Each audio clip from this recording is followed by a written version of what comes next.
Omnidog and the Minister of Comics talk forever, get right your ergonomics. Taking questions from the chat with a name like that, you think they talk more about the band.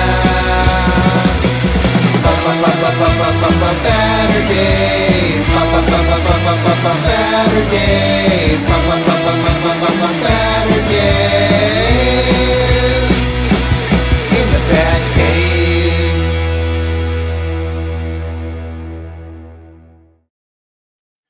Heyo, it's Omnidog from Omnidog's Vault here with what? Alf? Oh, it's Kurtis. I had a mask. I wanted a mask too. That's all I had lying around, though. I didn't even know you had an Alf puppet. Holy guacamole! So this is Kurtis from Epic Marvel Podcast, but this gentleman wears a lot of hats.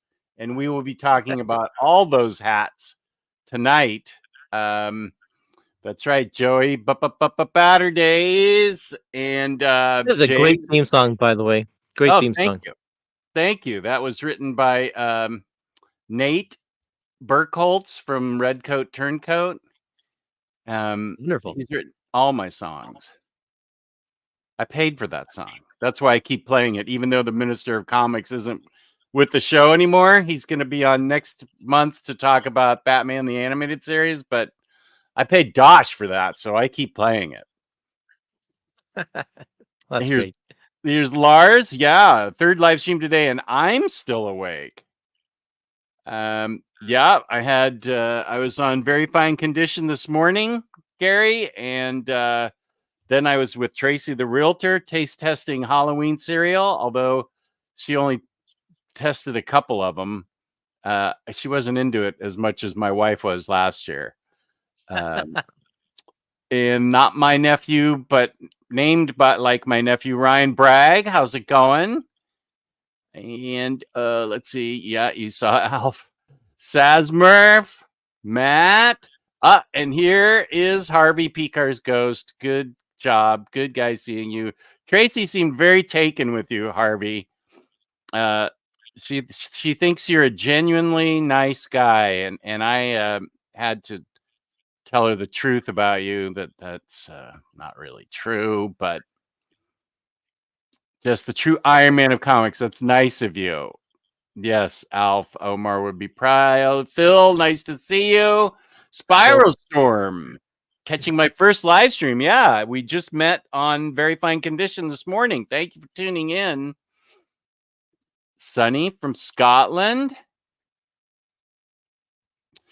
The Baturdays chorus. I do love Mama's Boy. That is one of my favorite Ramones song. Kurtis was just we were talking about Nate Burkholz, Redcoat Turncoat. I can sort of hear that, but Redcoat Turncoat did the Baturdays theme song and then the Omnicat theme song. And I keep playing the Omnicat theme song, even though Omnicat's out on maternity leave. And Javier's here. Good to see you again, Javier. Peace, Kurtis. What a Sunday. Good morning, comic people. Joey is from down under. It's already Sunday there. As is Batmantha. Batmantha, good to see you. Batmantha has read... She's from New Zealand. Are you familiar with Batmantha? I follow her on TikTok, so it's a pleasure to have you in the stream here. That's very cool. Yeah, she was on the show, I think, last week. And she has read more Batman than I think any human alive. It seems like what is it? I feel like you've read everything post-crisis up till like 2000 or something. She's read an awful lot of Batman. Yeah, you are a character, Harvey. That is for sure. Cycle Cleveland. Hey, Kurtis, looking forward to your Russell Dowderman art book, my friend. That's one of the right. things we're going to talk about. I also am looking forward to it. I have the David Nakayama book, which I did an overview of, and it went out this morning. Oh, I'll have to watch that. Yeah, let's see. Ooh, here are the stickers that The I stickers are highlighted. so cool. Yeah. Yeah. These are really awesome. So we'll go over that because the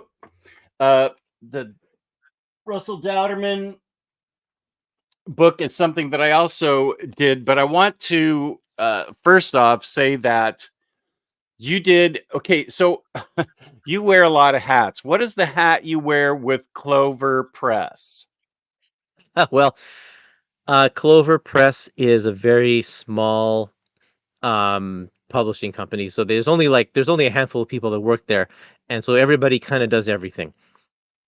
So they hired me on to do some social media work, but since then I've gone into doing a lot of graphic design for them, designing the books and doing some editing and a bunch of stuff. So it kind of is whatever the need is. They do a lot of Kickstarter, or we do a lot of Kickstarter uh, campaigns, and so I do a lot of building those Kickstarter pages and such as well. So there's a lot there. As far as the David Nakayama book is concerned, um, I did a little bit of the. I didn't do a lot of the book design or anything like that, but helped out with a lot of the behind the scenes stuff that it's just kind of boring to talk about. But I did a bunch of the stuff for the extras and the portfolios. Did you get any of the portfolios? I did not. Uh I did I'll have to show you these. okay, good. They're Is this how you want to start the interview? You want to just jump right into this? Is this Yeah, what you want to sure. do? Yeah, Okay, cool. why not? These are so for those of you who don't know, Clover Press is a small publisher. We've been around for about 4 years or so. We do a lot of graphic novels and we do a lot of art books.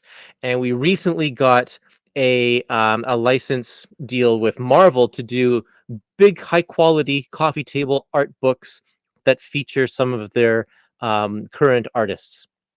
So yeah, we've done David Mack. We did one for Alex Malev, and now David Nakayama is the third one, and it just came out or is just hitting retail pretty soon.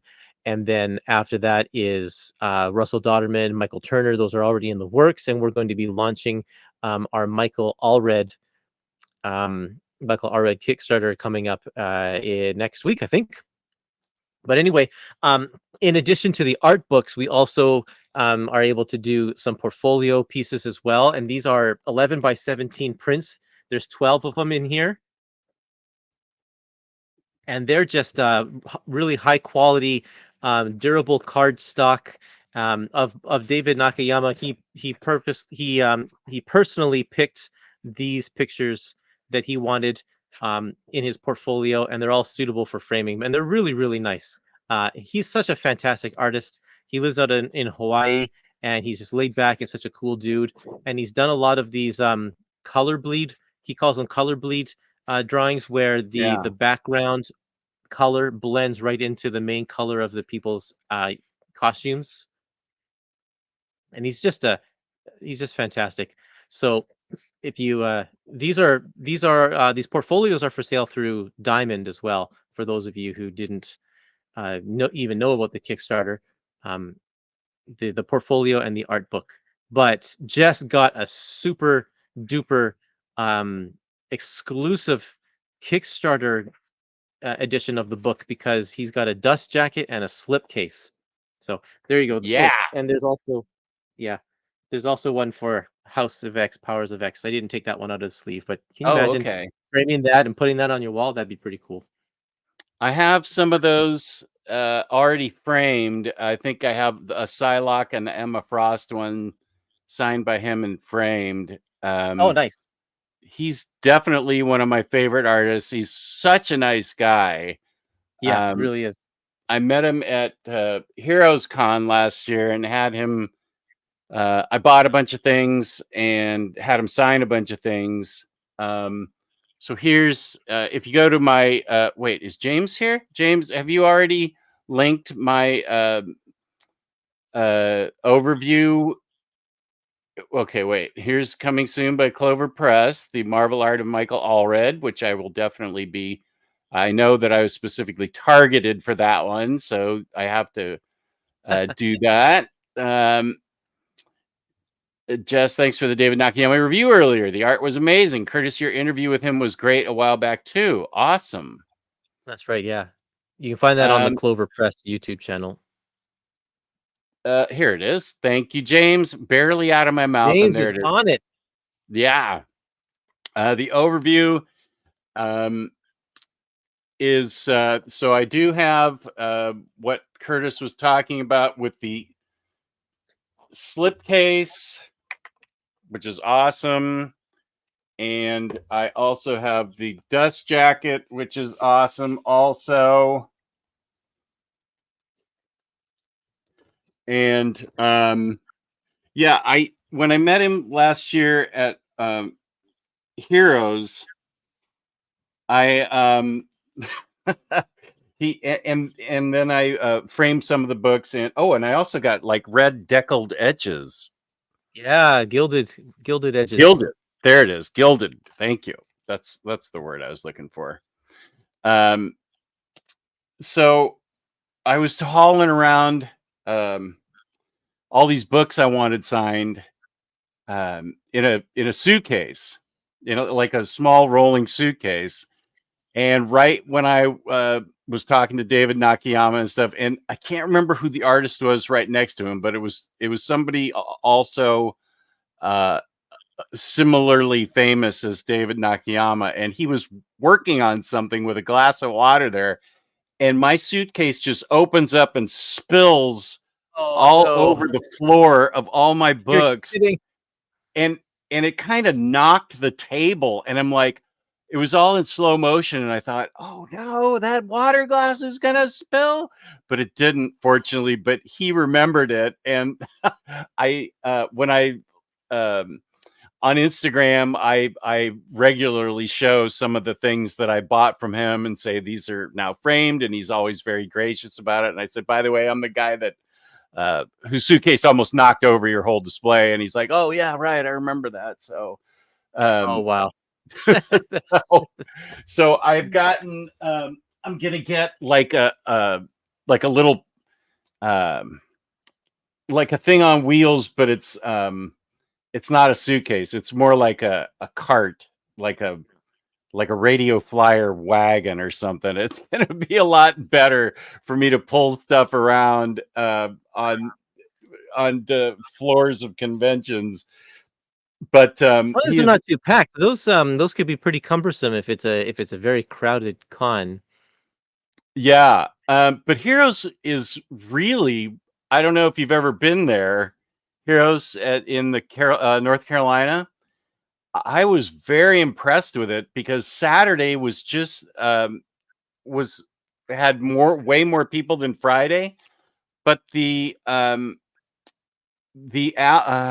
what do I want to say, not the hallways, but the throughways, the main throughways through Artist Alley and everything was never crowded. Even with the Saturday and Sunday crowd, it was never crowded at all. They did a really good job on crowd control, keeping the lines very organized. And I was able to pull my suitcase, like not at New York Comic Con. I saw what people were going through today and yesterday I mean, they were waiting in line just so they could go through an aisle, but the aisles in Heroes Con were always clear. That I think that's probably the only con I can go to, given my aversion to crowds. I know I'll never be able to go to San Diego like you did this year. That was it's pretty packed there for sure.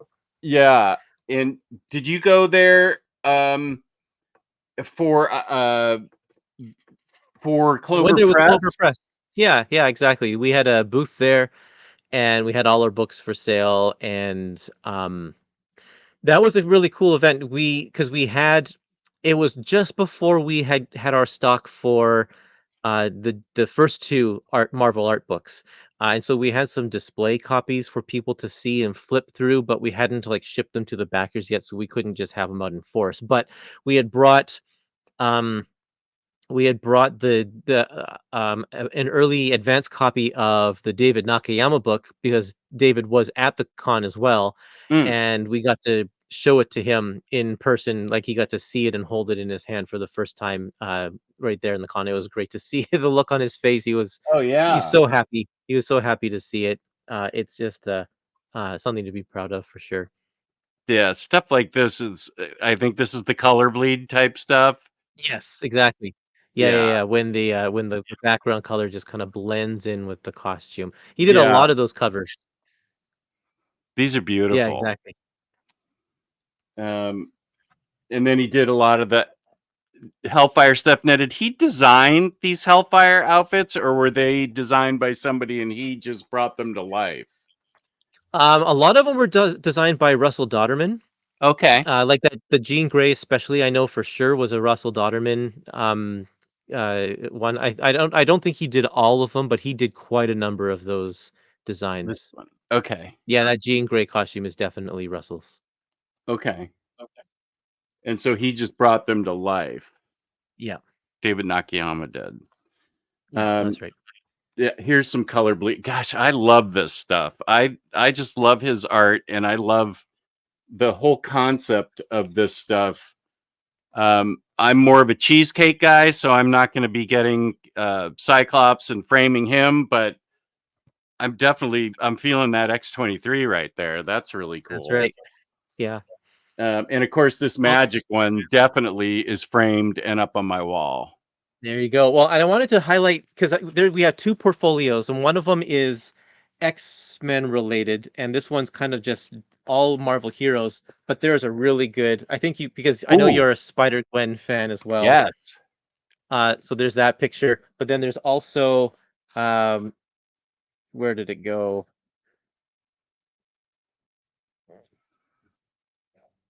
That one. That's such a great cover. Really great. Yep, really great.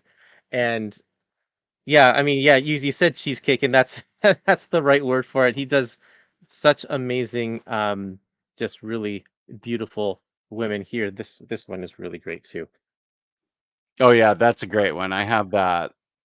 Yeah, Yeah. and we were contemplating. I asked him, "Do you want to do just Emma and not have all of the text around it and stuff like that?"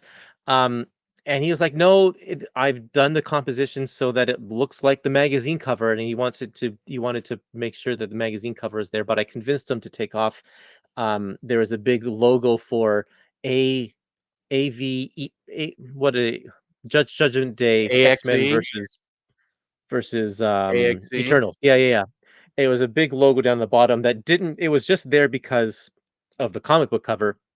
It wasn't actually part of the magazine thing, but he's like, I don't know. And we tried it and he's like, yeah, actually that looks great. So we were able to take that off so you can see some more of Oh, the picture. good job But convincing him to do that. yeah. But yeah, I mean, just great stuff. Really, here's another color bleed Oh for yeah. Wanda. Really good. Yep. Yeah, and so that's in the other portfolio?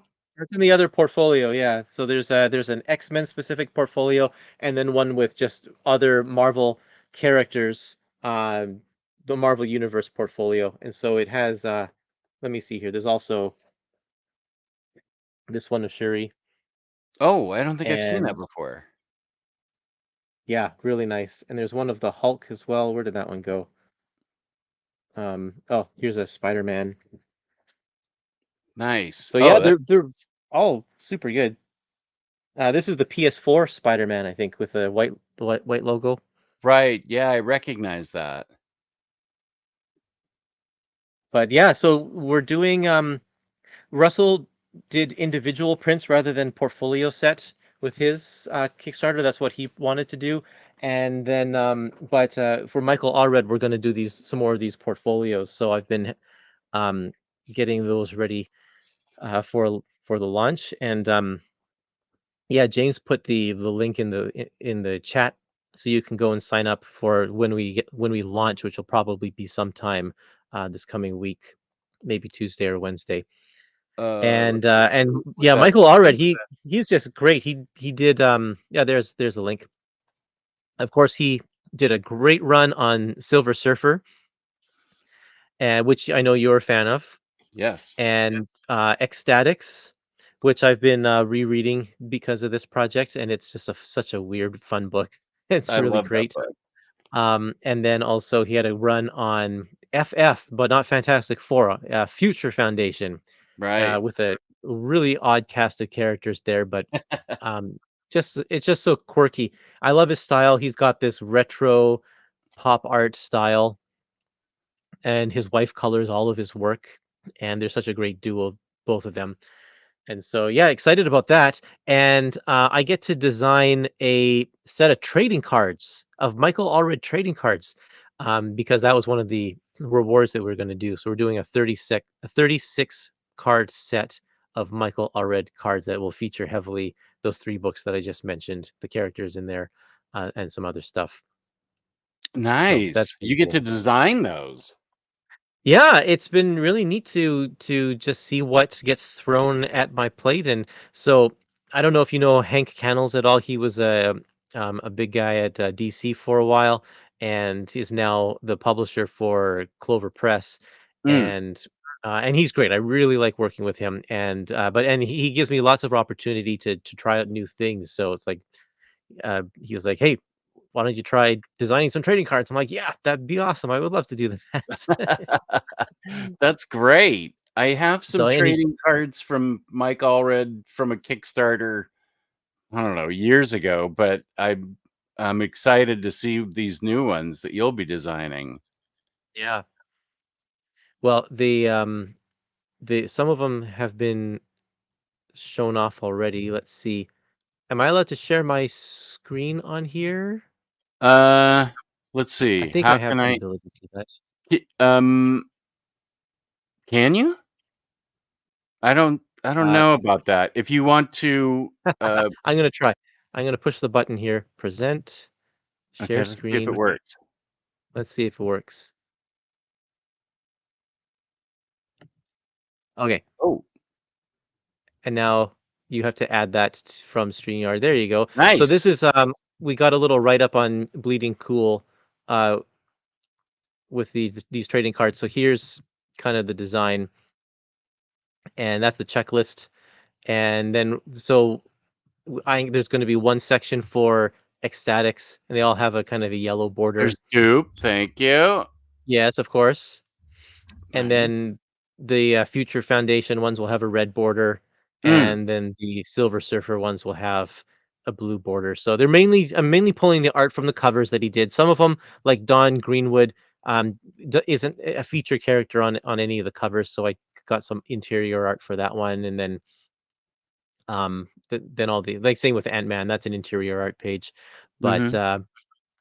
then I draw the stats and the bio, and all the stuff that's typical in these kind of superhero trading cards.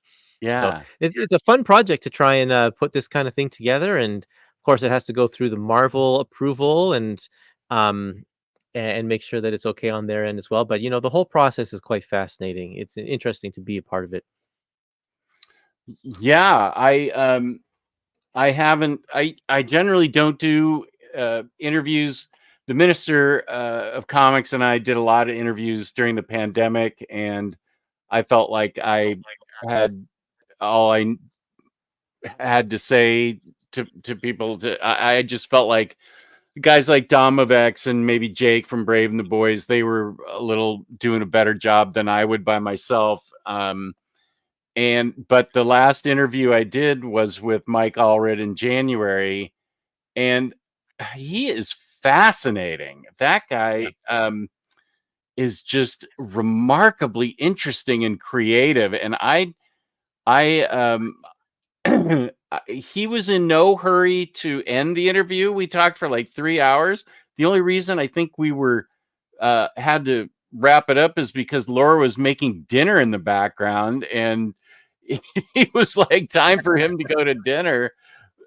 But wow, I find his creativeness. If you follow him on Instagram, he's just hand making these stormtrooper suits and life-size Jabba the Hutts and stuff. He's just really remarkable. I really got a kick out of talking to him, and I'm very excited. I'm very happy to be able to kickstart a book from you guys. And one thing I wanted to say, I want to because there's a lot. I haven't been burned on Kickstarter that many times, but I have a couple times. But even things that I get, you guys, you personally, because they were all signed by you, you guys did a great job. It took I feel like it took about a year from start to finish before I got this.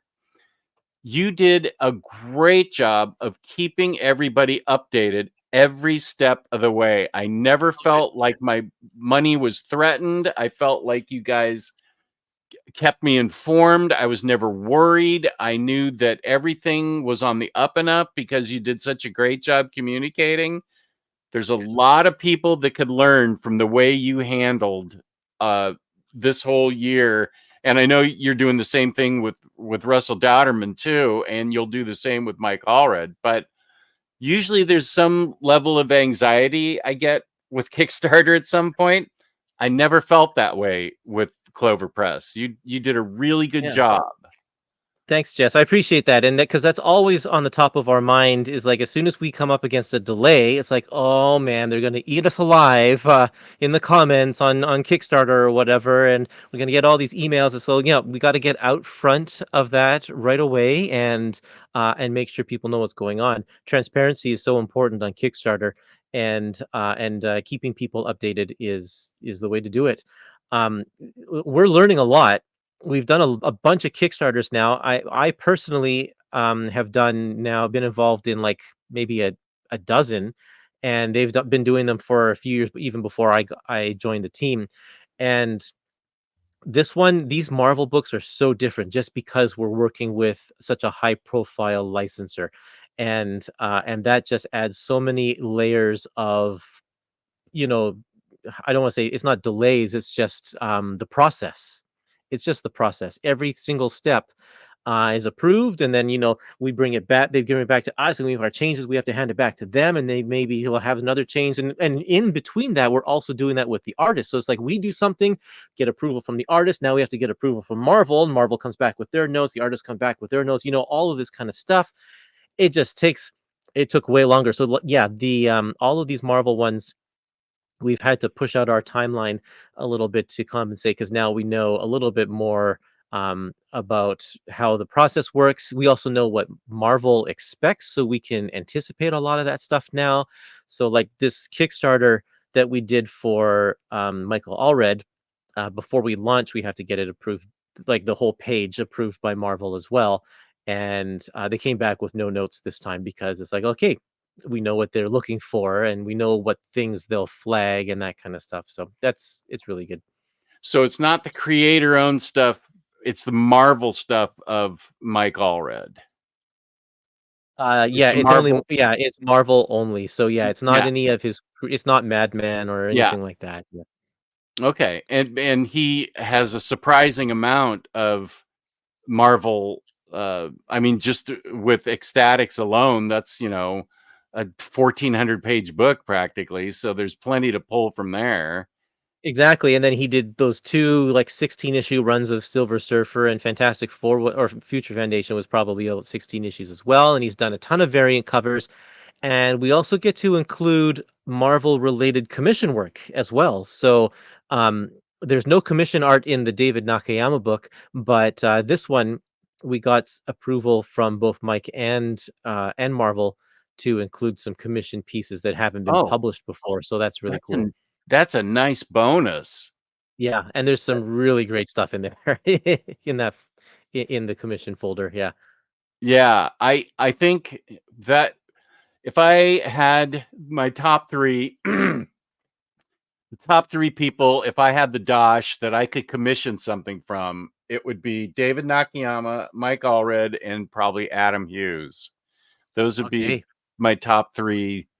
I think if I could ever, commission that. So that'll be cool to see some Mike Allred commission pieces. Mm-hmm. What character would you get them to commission? Would you use the same character for each artist, or would you be specific per Oh, artist? that's interesting because I hadn't thought of it until just now. But uh, I noticed that. Let's see. I boy, I love the way David Nakayama does Psylocke and Emma. I love the way first of all, it's all sorry, cheesecake. It's gonna be all women. That's just how I am. Sorry, I can't change at this point. Um, so apologies to anybody out there that thinks that I'm twisted because I am. That is true. I could use I know David Nakayama has some really great Harley Quinn covers that are he's doing right now for DC. Um, so I mean, I'd be happy with Adam Hughes, maybe like a Power Girl, David Nakayama, Harley Quinn, and Mike Allred.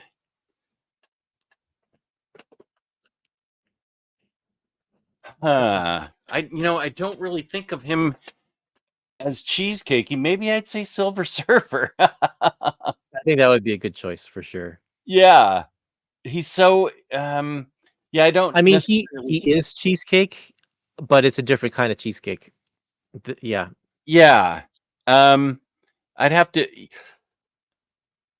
Yeah, his Marvel stuff. I'm more familiar with his Madman stuff as far as like um Well, there you go. like Just get him to do a Madman for you. well, that's true. Yeah, I'd be happy to get that. Um so let's see. And you also what what is your did you for better or for worse, these are put out by IDW, Library of American Comics. Now, is it Library of American Comics that you work for too? Yeah. So, yeah, the Library of American Comics is a publisher that specifically deals with classic comic strips, and that's a lot of my while back here. I know, I I've see. been They look awesome. Yeah, so I got the opportunity to publish a book, to partner with them on a book about Chuck Jones. He did a comic strip in 1978 called Crawford, and we did a book on that. And then after that, pitched them the idea of doing For Better For Worse because I live in Vancouver, and the author of and artist of For Better For Worse, Lynn Johnston, she's also in Vancouver. So I was able to um, meet her at a little convention that was happening here, and we got to talking, and Dean loved the idea. Dean Mullaney is the guy who's in charge of Library of American Comics, and Dean Mullaney started a comic book company called Eclipse Comics in the 80s, Mhm. and was a hugely important figure in the early days of the direct market and creator-owned comics. And then after that company folded, he stepped back for a while, and then came back to comics to do these strips because he is a huge fan of classic comic strips. That's kind of his passion. And so he's been doing that with IDW because the founder of IDW, Ted Adams, got his start with Dean at Eclipse. And so they go way back. They're good Mm. buddies. And so that's why there's the partnership with IDW. But Ted, um, he left IDW to start a new publishing company, and that one was called Clover Press. Ah, And then that's the kind of the connection between all of these here. And so since Ted moved over to Clover Press and Dean is buddies with Ted, he's like, well, I want to move over to Clover Press too. So we've been doing these Terry and the Pirates books right here, these comic strips, these massive books here. Jess, if you haven't read Terry and the Pirates, I really recommend it. It's an adventure comic strip from the 1930s and 40s, and it is about this guy Pat Ryan and his kind of his ward or his little teen sidekick, whatever his name is, Terry Lee, and they have adventures in China. The whole comic strip takes place in China, and it's these two white guys and their adventures in what at that time was kind of a foreign land, here's and it is. Rich is Am saying, I I have breaking up? enjoyed Clover's Terry and the Pirates books. Any plans for other high quality newspaper strip collections, Flash Gordon or Prince Valiant? I'll let you finish with telling me about Terry and the Pirates because I grew up knowing about them, but I don't think I've read anything about. I don't think I've read it. So, I mean, these books are high-end collector books. Um, Dean has published these. Sorry, I'll open it up. Yeah, Dean has Okay. published these books before in a smaller format, but we recently found some Oh. really, really nice proof sheet copies of the Sunday pages. So the colors are nice and vibrant as they were when they were like created by Milton Caniff. But this is an adventure strip that is so influential in the comic, not just the comic book industry, but all throughout movies and cinema. This was one of the, if not the first comic strip that really did a day-to-day daily to this really, really successful degree. Um, Newspaper comics are set up in a day that a comic strip artist would do one of these strips per day. So they do this one on Monday, this one on Tuesday, this one on Wednesday, and then Thursday, Friday, and Saturday. And on Sunday you'd get a full page in the newspaper to do a color Sunday. And these books were this comic strip was so influential that filmmakers at the time were using it as a way to learn about pacing and to learn about melodrama and all this kind of stuff. And a lot of the same techniques that are used in movies today were are such a thing because Milton Caniff was a pioneer doing it in the newspaper comic strips back in the 30s and 40s. And it's just a solid story. It's on the edge of your seat the entire time. And of course, this happens.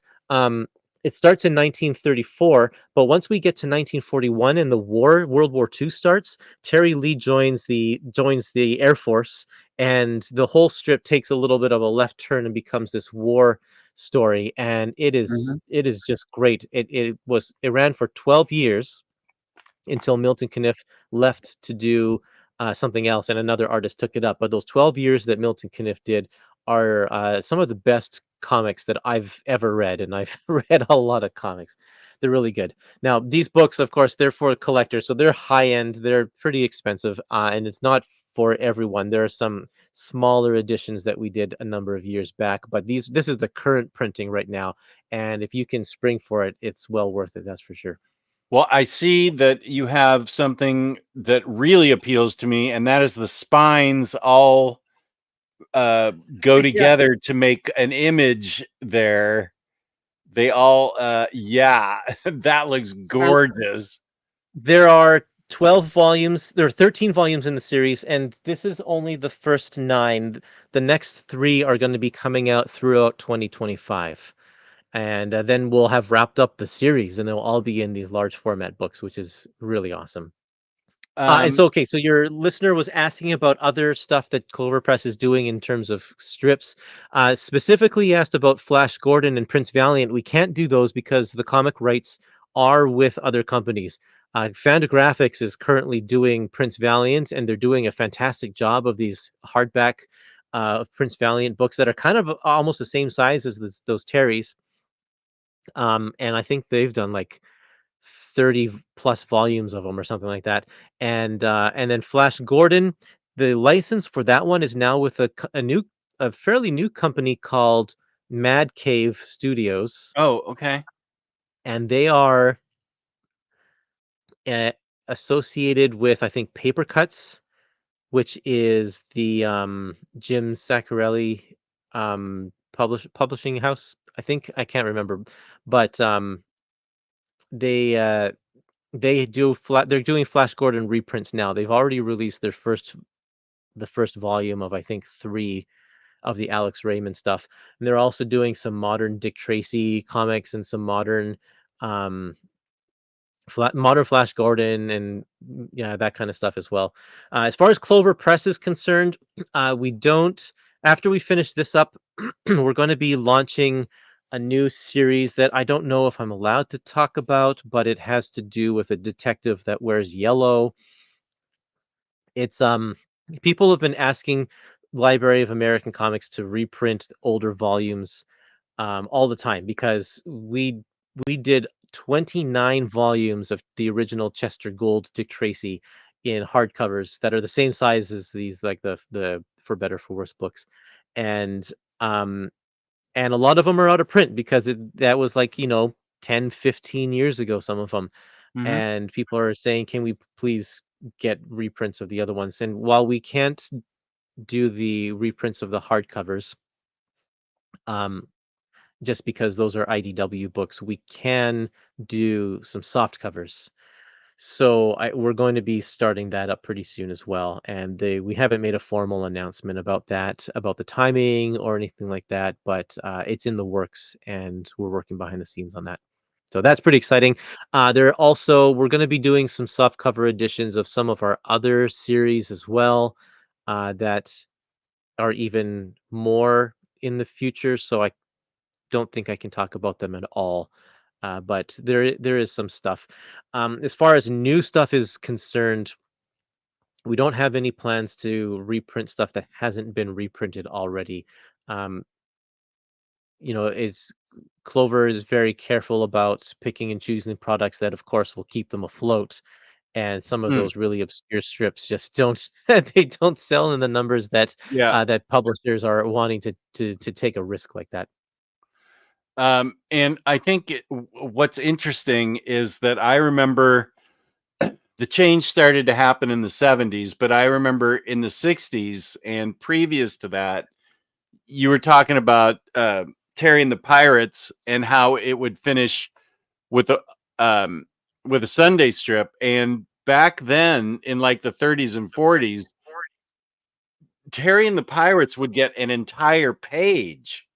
Like when you got the Sunday comic section, it was practically a comic book itself because all these adventure strips got huge pages of Flash Gordon and Prince Valiant. These things all got giant sized things, and of course, cartoonists are lamenting what happened in the 70s and 80s where they're squishing it down now to fit into as few pages as possible. But yeah, that was a true golden age for the Sunday funnies type of thing, and for comic strips in general, because those sold a lot of papers. People loved comic strips, and especially the Sunday strips were what seems like a luxury now, was just the way things were back then, when newspapers Absolutely. were a dime and you'd get a giant thing of fabulous art from Hal Foster or whoever it would be.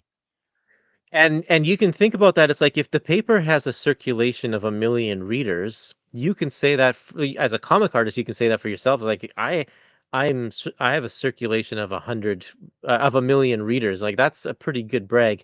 And then they also were well compensated because of it. And a lot of those artists back in the day were very well off because they were like superstars Mm, of the day. mhm. Yep. Yeah, I think that well, you've definitely piqued my interest with Terry and the Pirates. I think one book that I've always wanted to. I've only collected it piecemeal with paperbacks. I've never been able to really find a true definitive hardcover edition. And that's Pogo. That's something Yeah. that I grew up reading in the 60s, and I was able to get my hands on early 50s collections and stuff. And Walt Kelly was just really he went after McCarthy, and he went after any kind of crooked politician he didn't like, and he went right after him. I thought he was remarkable. So um, I would love to be able to collect somehow some kind of Pogo books. So Fantagraphics did these Pogo books, and Oh, I wonder if I have they're some of those. yeah, Those they're are great. nice. All of the dailies are there. I think that, and the Sundays are in color in the back, and um, they let me see here. I have 6 of them, but I think they're up to volume maybe 9 or 10 now. And I think all of Walt Kelly's Pogo will be collected in 12 volumes, I believe. Okay. And they've been coming out really slow over like 10 years or something like that because um, they've been trying to track down like the best quality source material and doing some really good restoration. So all of the strips look really, really good right there. Yeah. Now that I see those, I think I may have the first 4. There And you go. that's it. I know right where they are, but I'd have to get up. But so that's good. Fantagraphics is the one that's leading the charge there. That's right. Yeah, Okay. they've had the Pogo license since like the 90s, I think. They did old paperbacks and now they're doing these hardcovers and such. Let's see what we have for. Here's your David Nakayama interview from James. Thank you, You feel like James. you need a nap. I've been on the air since 11 a.m. What are you talking about, Harvey? I got an Art Germ Cheesecake Harley Quinn poster on my wall. Spiral, you and I are already good friends. That FF series was fun. Oh, and here's Vanessa. Vanessa is now I think Vanessa's what is the kind of person that helps make the world interesting. Vanessa is a brand new comic into the hobby. She is a complete goth girl living in Salem, Massachusetts, and she drives a hearse. And she sent that to my Discord, and it's a cherry looking hearse. It is very cool. So I am all for Vanessa. You have captured my comic book heart. I hope that my Discord and whatever channels you go to make you feel welcome and can inform you. I don't think anybody, when you're a newbie, I think everybody wants to help you get into it even more. So don't be afraid to ask any questions. I know you love Batman, so don't be afraid to ask questions because we all want to help people get into the hobby. That's what we live for. Welcome to the club. Yes. Hey, CNSS, it's here. Good to see you. Paul, glad you're back. Is better, Omnidog. Thank you. If I ever see you at Third Eye Comics, can I stop by and say hello, or will you suffer a panic attack? Paul, I will do even better than that. If you're part of my Discord, I will coordinate a time that we're both there and we can say hi to each other. That's the first place I ever got recognized. Somebody recognized my voice at Third Eye in Annapolis. And I appreciate the fact that you know how I feel about people and crowds, but I would be happy to meet you and talk to you, Paul. So if you remember my Discord, or you can write me at Omnidog's Vault, where's that? Omnidog's Vault 2 at gmail.com. I am due to go pick up a bunch of comics that I'd pre-ordered, like some of those David Nakayama Harley Quinn books.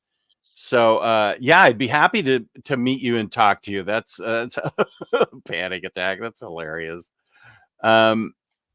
William Lee's here. Good to see you. Oh, I'm your spirit animal. That's good. We just met. I appreciate it. Which book of Clover Press do you feel like we've already talked about this? Are you Which book am I spending the most time at the moment? I'm actually between books at the moment. I was working on Russell Dodderman, of course, which we've now sent to the printer. And before that, I was actually working on a new edition of a book called Billy 99 by Sarah Byam and Tim Sale. Where's my old edition? Right there. This one. I don't know if you read this. Dark Horse put this out back in the day. not familiar with it? And it's a black and white book, but this is some of Tim Sale's earliest stuff. This is before he became a superstar, and he uses he has nice duotone shading in here. And so we kickstarted this a while back, and we have commissioned Jose Villarrubia to color it. So it's a newly colored edition of Billy 99. We're working with Tim Sale's widow, and also the original writer Sarah Byam, to make sure that it's a really nice. It's going to be oversized. It's hardcover. It'll be in comic shops for you to see pretty soon. So that one is in the late stages of printing now. So should be shipping to us soon, hopefully. And then, so currently, I'm not working on anything. I am gearing up to be doing the designing and layout of the Michael Allred book. That'll be my next big project. So that'll start soon. Um, shoot, I had something to say. What was I going to say? Tim Sale. Is it about Tim Sale? Tim Sale.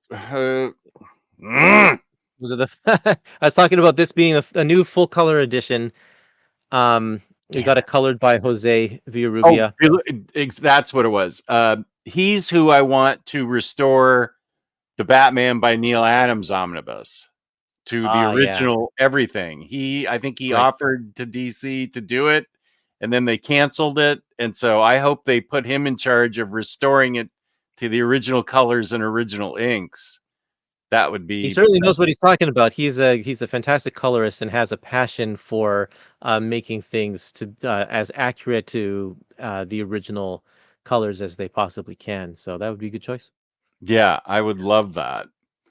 Here's a question for you. I'm a little bit behind because this is how I roll. I'm always behind.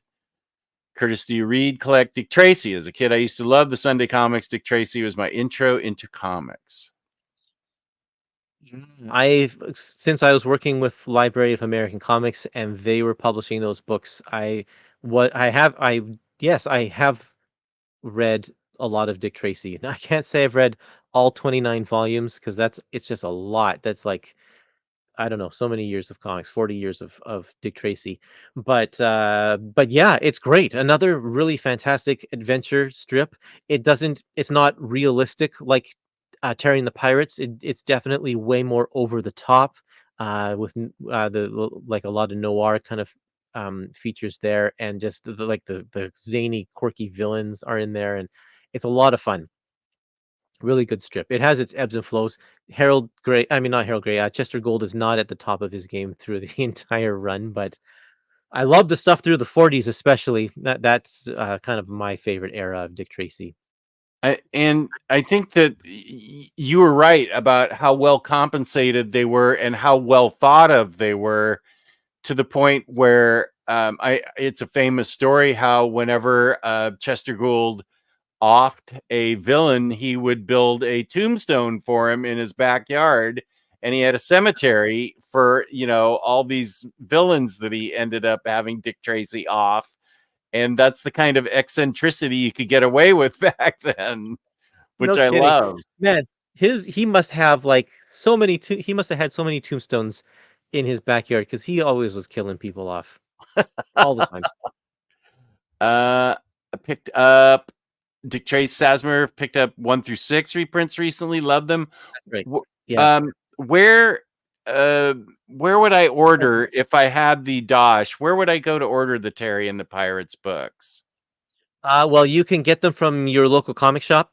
Okay. They're distributed. We are distributed through Diamond and Lunar. So anywhere that stocks comic books, you'll be able to buy those ones. We also have. You can just go to your bookstore, regular bookstore, and on Amazon. Those are also fine places to order Terry. Okay. And you can also get them off of the Clover Press website, which is cloverpress.ca. Okay. Speaking of CA, here's Jaggernaut from the Great White North. Not CA, cloverpress.us. I say CA because I'm in Canada and I'm always thinking that way, but no, US, cloverpress.us. Okay. Well, here's Jaggernaut. He's also from the Great White North. Wonderful. Terry and the Pirate, Lars. Terry and the Pirates are great, but I do prefer Milt Caniff's Steve Canyon. Now, that's what I grew up reading, was Steve Canyon. Yeah, and there's a lot to love about Steve Canyon for sure. It's a different kind of strip, but a lot is the same sort of action adventure that is in Terry and the Pirates as well. What was Steve Canyon's? It wasn't Mike Hammer. What was his Mike? It eventually went from Steve Canyon and became a Mike. Oh, you're thinking of Mike Roper Yeah. and Steve. It's not Steve Canyon. Oh, What it's was the name not. of that one? That one went through a number of permutations. I think it started as Big Chief Wahoo back in like the 1920s or something like that. What am I Let's thinking see, of? Steve Roper And who's Mike? and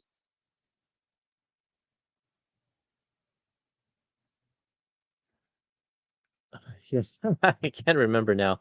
Mike Nomad, Steve Roper and Mike Nomad. That's what you're That's what it thinking of. was. Yeah, Yeah. it started as Okay. let me see here. Originally Big Chief Wahoo in 1936, and then it changed its name to Chief Wahoo and Steve Roper, and then it's just was Steve Roper, and then it was Steve Roper and Mike Nomad, and then that strip ended in 2004.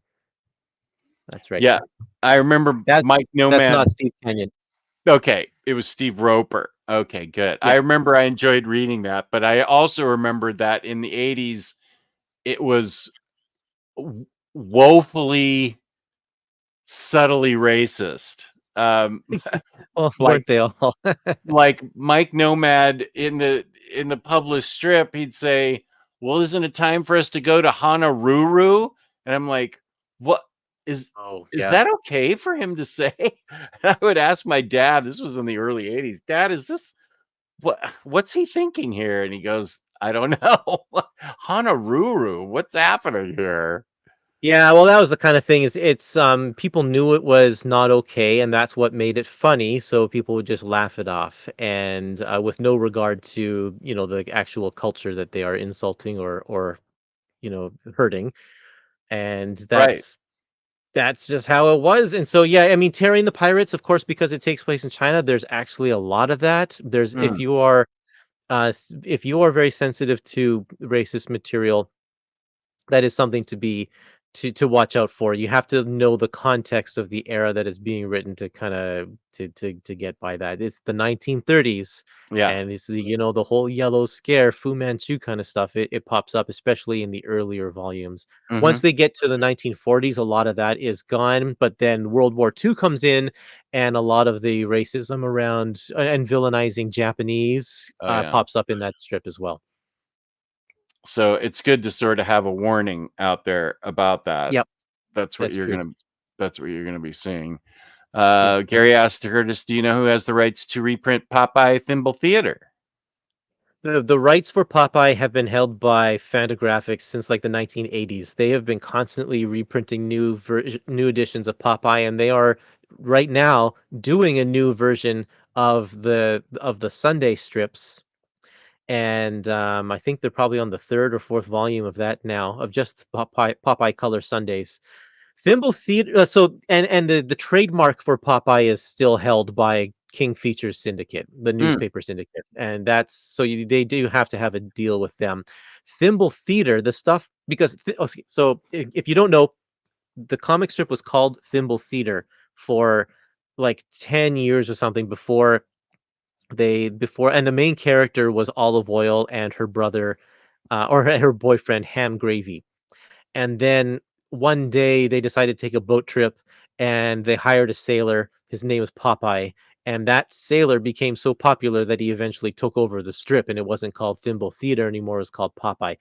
Um, the the stuff before Popeye came out, the Thimble Theater strip, I think that's all public domain now because it's so mm, old. So no one has the rights to that, or I should say, everybody has the right to reprint that stuff.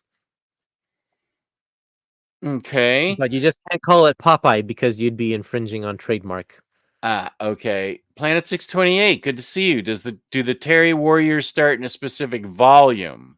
Yes, the volume is called Terry Gets His Wings. Oh, sorry, A World at War, 1942. The 1942 World at War. That's when that starts. And that's This, volume. if you want a good jumping in point for Terry and the Pirates, I would say 1942 is a good jumping in point. I think let's see here. 1940 would also be another. You don't have to start from the beginning. In fact, the first volume especially is pretty rough. He really gets going in the second volume, and this one is like what is this? 1, 2, 3, 4. This is the 6th volume, and I think that this is kind of top stuff here. If you want to jump in, if you Six need a volume. place to start, 1940. But then, yeah, the war stuff starts in 1942. Okay.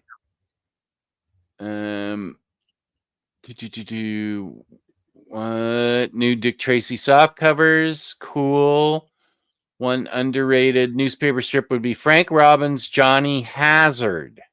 Yeah, that's a good one. So Frank Robbins, it's really funny because I collect the Epic collections, right? And so we talk about Frank Robbins in conversation often because he gets a lot of work in a lot of the classic Marvel books. And there are some people who love his style and some people who just don't love his style because he's especially when he's doing Marvel comics late 60s or 70s. He's very stylized. Mm. He's become um, uh, more extreme. I would say like a more extreme Jack Kirby because Jack Kirby's very stylized, and Frank Robbins kind of takes it to the next level there. But then when he was doing his newspaper comic strip, Johnny Hazard, it was really different. I think I've got a Johnny Hazard book around here somewhere, and let's see if I can find it. Is it on a But floor pile? Do you have any organized floor piles? so I have so many floor piles. Yeah. That makes me feel so good. I just can't remember which. I recently added another shelf to my library, and I kind of rearranged a bunch of stuff, and I don't remember where it is. I got it. Here it is. No, that's not it. Anyway, I can't find it. But yeah, Okay. Johnny Hazard is really great. If you want to collect some of his work, it's being published by Hermes Press in really nice hardcover volumes. I'm gonna look up Terry and the Pirates right now just to see what is the availability and what do Terry and the Pirates Master Collection. Master Collection, yeah, I'm pretty sure all of the volumes are available still. Mm, okay. Yeah, these would be a good. Yeah, they are all still in. Oh, I see. Yeah, nicely. Yeah, these are nice. I can see. Whoa, these are pretty good price on the Bezos site. Well, there you go. Perfect. Yeah, Huh. I mean, I think the retail price on those books are $100 each because they're so huge. But then yeah, Amazon discounts them, and I'm sure if you bought them through in stock trades or something like that, then you could get a pretty sweet discount as well. We had offered a. You'll have to go to the Clover Press site because we do have special bundle packages as well. If you wanted to buy all of them in like 3 volume chunks, and we've deep discounted them. I'm pretty sure we did it. We've priced them to undercut Amazon and all of that kind of stuff, but I can't remember. You'll have to see what the prices are at cloverpress.us. Clover Press. .us. Okay, it came up. Yeah. Terry and the Pirates, Volume 9. Show me the bundle sale. Marvel Art. Terry and the Pirates. View all featured collection. Subscription? There's some subscription Oh, options if you wanted to buy like all of them and have them shipped to you. I think like 3 at a time, and over a course of a year or something like that. I Or do you could see get them this. all at once if you wanted. Yeah, I do see this bundle sale. Interesting. So you'll have to do the math and check your sources to see what the best deal is there. But um, see, there's my Discord. Thank you. Good evening to Miguel. That is like Tim Sale out of college, early Tim forget about Sale. Billy 99. That's right. Yeah. Yeah. His Grendel work was pretty early there too. These graphic novels may be a huge fan of Thieves World graphic novels. That's right. Yeah. Thieves World. So those ones are where he's cut his teeth and where he formed his style. And this stuff, you can tell it's Tim Sale when you look at it. You can tell that it's his style for sure, but it's rough. It's not as slick as like the Long Halloween and that kind of thing. But it's really neat um, to see just how he evolved in a short period of time. Let's see. Javier, who's new to physical comics, says, "What's a good way to start Supergirl?" Now Spiral lists 2 really good books, but I wonder if those, Being Super and Woman of Tomorrow, I wonder if those are better appreciated if you have a little background on Supergirl. So I'm wondering if maybe the New 52 Supergirl, Peter David's Supergirl. I mean, I have all my Supergirl stuffs over there in the other room. Have you read any Supergirl yourself? I don't think I have. I think the closest, because I'm not a huge DC reader. Okay. Until DC Finest comes along, then I'll read a lot. But I think the most Supergirl I read was when Jeff Johns was doing the Batman Superman book. Oh, right. And Michael Turner did the art. Yes, that's right. Yeah. Oh, that was a great Supergirl story. Javier, those are what Spiral's recommending are certainly Being Super by, I think it's by Marika Tamaki, and Woman of Tomorrow is by Tom King. Those are both excellent books. Yeah, maybe start there. Being Super is they're both sort of out of continuity. Being Super is just her as a teenager learning how to be herself and get comfortable in her body as being super. She hasn't met her cousin yet. And then Woman of Tomorrow is the exact opposite. It's Supergirl tired of living in the shadow of Superman and wanting to get away from his shadow, and then the adventure she goes on, which is actually a remarkably touching and moving adventure. Both of them are actually that way. So I think I will side with Spiral Storm and say those are 2 affordable and really good ways to get into Supergirl. Problem with both of those choices, though, is that where do you go after that? Because they're both standalone stories. Yeah. So it's like that's maybe where you start, but it's not like you can just pick up a volume 2 of either of those and keep on going. That is true. So, Javier, if you read those 2 and then want to know where to go from there, come back to me. There we go. Yeah. Then we can go over to the shelf and where the Sterling Gates run is, and then the Peter David run, the New 52 run, which is okay, but at least there's some continuity in there.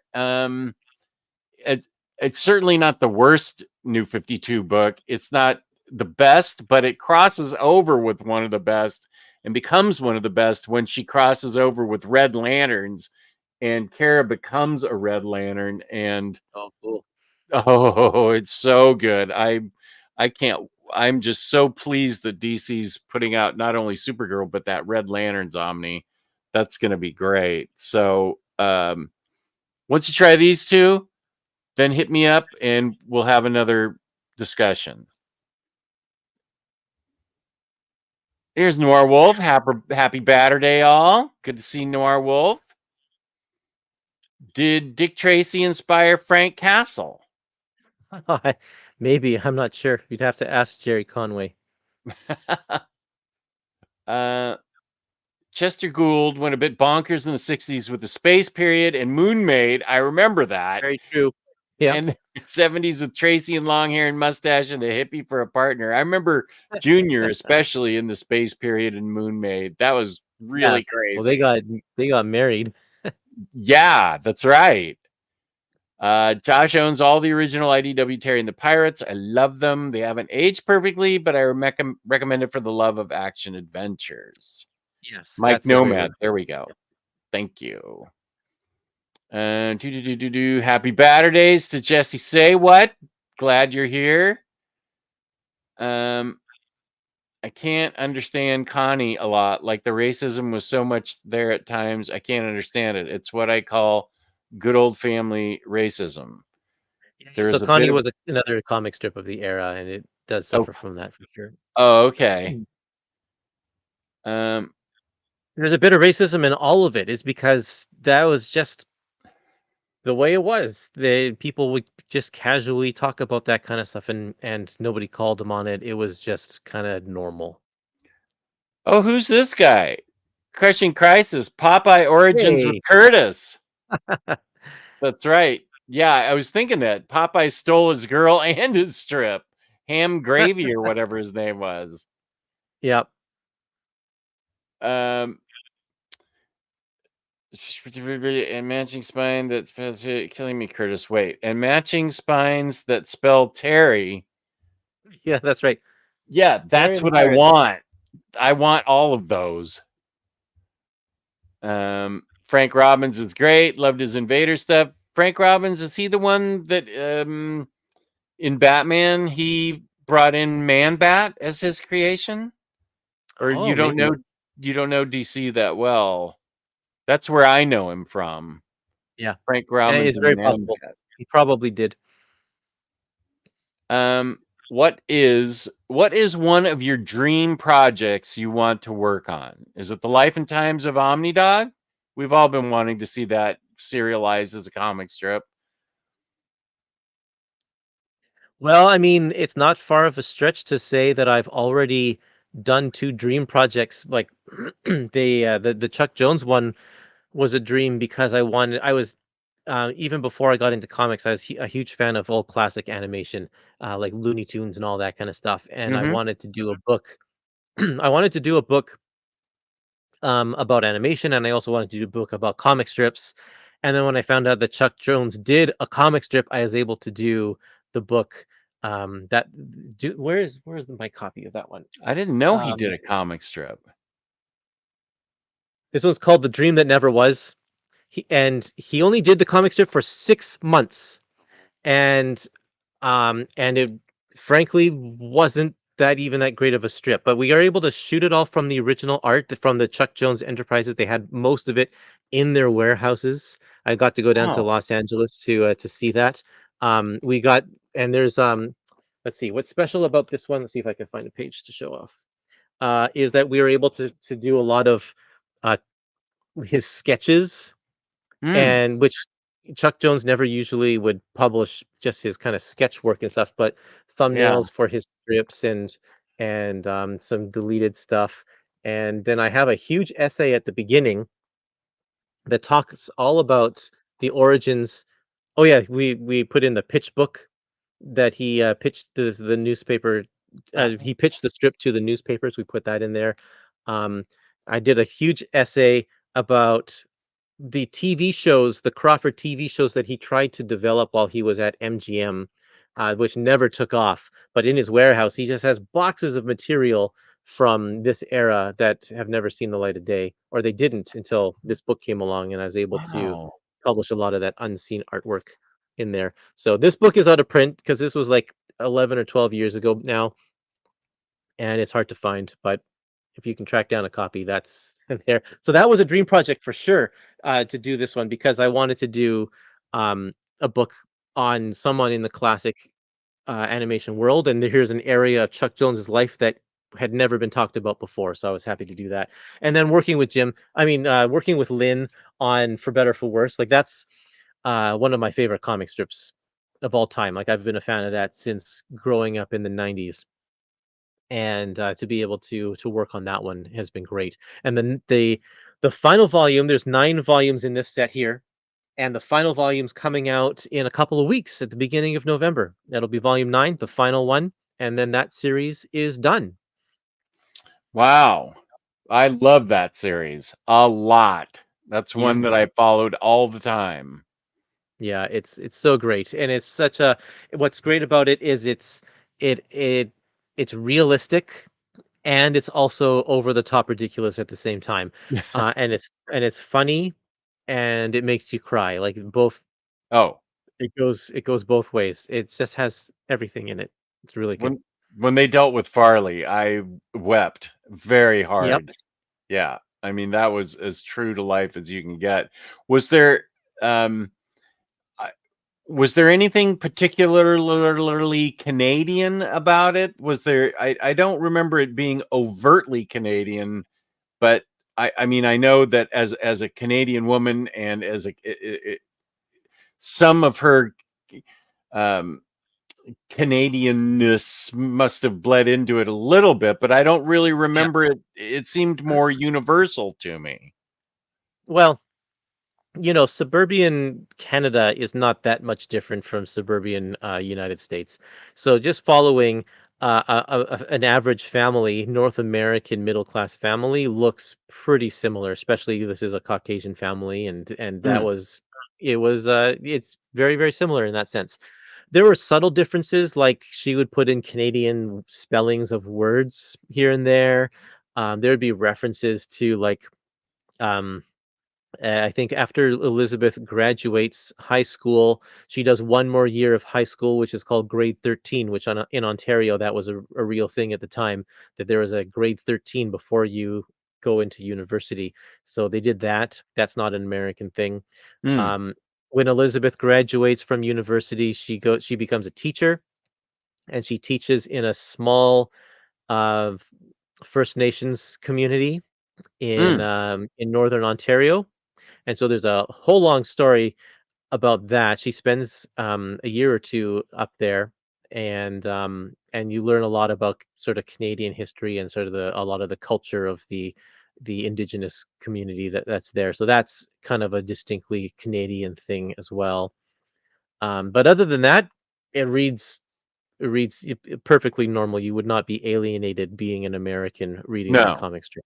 not at all. Yeah, I Yeah. ate it up. I loved it. Yeah. Let's see. Um, Here's this is good. Crushing says, I think Peter David, Supergirl is a great starting point. Anything from 2011 forward is inconsistent in the longer run. Peter, no You can seldom problem. go wrong with Peter David, that's for sure. Yeah, Peter David, Supergirl with Gary Frank as artist is highly recommended by Omar. Omar? What? Don't bring that guy up in here. Also, love Asrar's art on the new 52 Supergirl. His style back then was very different. Yeah. Um, I agree. Meanwhile, I need to be blocked from shows where Kurtis is hyping Terry and the Pirates. I just do not have the money to get those all shipped from the States. Yeah, this has created genuine FOMO on my part, seeing those things with their beautiful spines back there, and then Kurtis just giving me just the tiniest of pitch on it, and I'm just like, oh Oh, my sorry. god, oh my god. So, crushing, I don't know what the direct market is like in New Zealand, but if it's possible that you can order them through your comic shop, I mean, that is a thing, but I don't know if that works the same way. Supergirl, to say the least, has a complicated history post crisis. It's not always had a complicated history. Yeah. Um, Gary asked, do soap opera strips, I remember those, have about as much chance of being reprinted as romance comic books? Apartment 3G, Mary Worth, Judge Parker, Rex Morgan MD, back in their salad days, are interesting social history. Yeah. It's interesting you say 3G, Judge Parker, and Rex Morgan. I think were all created by the same guy, and they were very very popular back in the 50s and 60s, and some of them are still running today. I don't know if all of them are, but Rex Morgan in particular is done by Terry Beatty. Um, he's the artist and writer on that one. Um, and Mary Worth, I think, is being done by June Brigman currently, if I'm not mistaken. Mm. Jim Brigman of Power Pack. Oh, okay. But yeah, I don't think that there's much of a market to reprint that old stuff. I wish there were. Those artists were incredible back in the day, but that and like Brenda Star Reporter and all of those strips, fantastic, but not much of a market if it's not like adventure or science fiction of some sort. Frankly, I'm Uh, surprised, honestly, that For Better For Worse got all the way through Volume 9. I'm very But I'm pleased glad it about did. that. Me too. I'm very pleased. Paul says, Omnidog, I caught your Batgirl Bronze Age Omni review. Oh my gosh, that feels like it was 6 years ago. there's still some copies floating around. Very tempted to give it a shot. I actually like the Silver Age writing of her first issue. I am of the mindset that I think the Silver Age Batgirl is more interesting than the latter part of the Bronze Age when it becomes Bat Family, and that's when they really lost me. But the earlier Silver Age stories,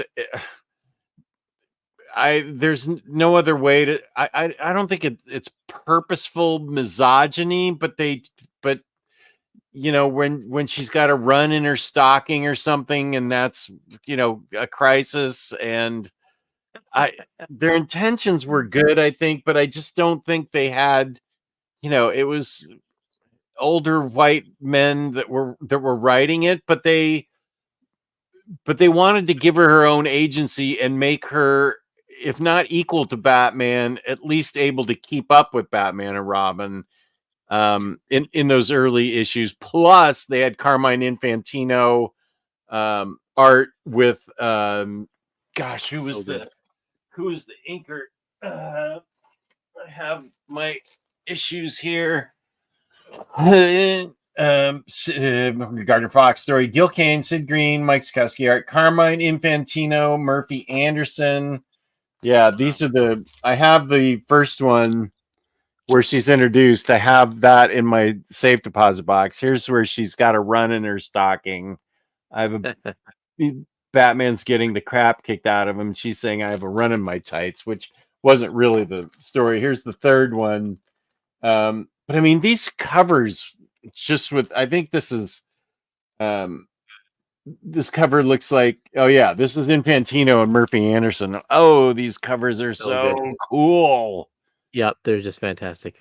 Yeah, and so the 359 I have in the safe deposit box just in case they ever wake up and smell the cat food and make the Batgirl movie that we really want, starring Barbara Gordon. Yes, Frank Robbins had a hand in Man Bat. Thank you, Rich. There you go. Yep. MD had a horrible migraine. Oh, I'm sorry. No, thank you for joining. I hope your migraine's over with. I remember how awful migraines can be. Oh, sure. Now tell us it's out of print, Kurtis. Yeah.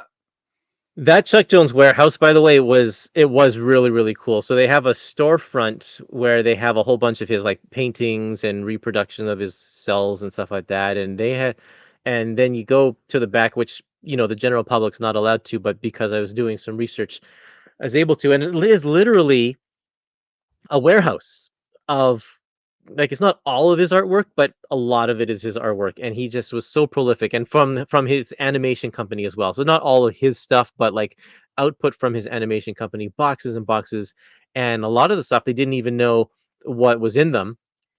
And when I was doing this book, I was talking to Chuck Jones's daughter and saying I want to do a book on Crawford, and she's like, I think I know what that is. That's the comic strip, right? And she's like, I don't even think we have some of that artwork. I think we have maybe a few strips. Ended up they had like 95% of the whole 6-month run, which was great.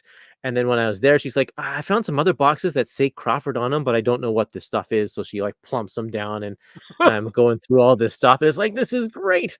It ballooned my project immensely because I thought I was just going to write about the comic strip, but once she gave me those boxes, I found out that the story of Crawford starts like 30 years before the comic strip, because he's trying to do these TV shows, make different TV shows that just never took off and all got shelved, and all that content got put in a box and they stuck it on the shelf, and it's been there ever since. And I was like, okay, this is really, really great. And his own daughter wasn't even aware of hardly any of it. So Chuck Jones has written 2 autobiographies because he was kind of full of himself, but he never mentions Crawford in either of them because it just was a blip in his career, and it's just something he tried out, and after a little bit he didn't care for it, and then he stopped. But I was happy to be able to kind of literally write the book on the subject now.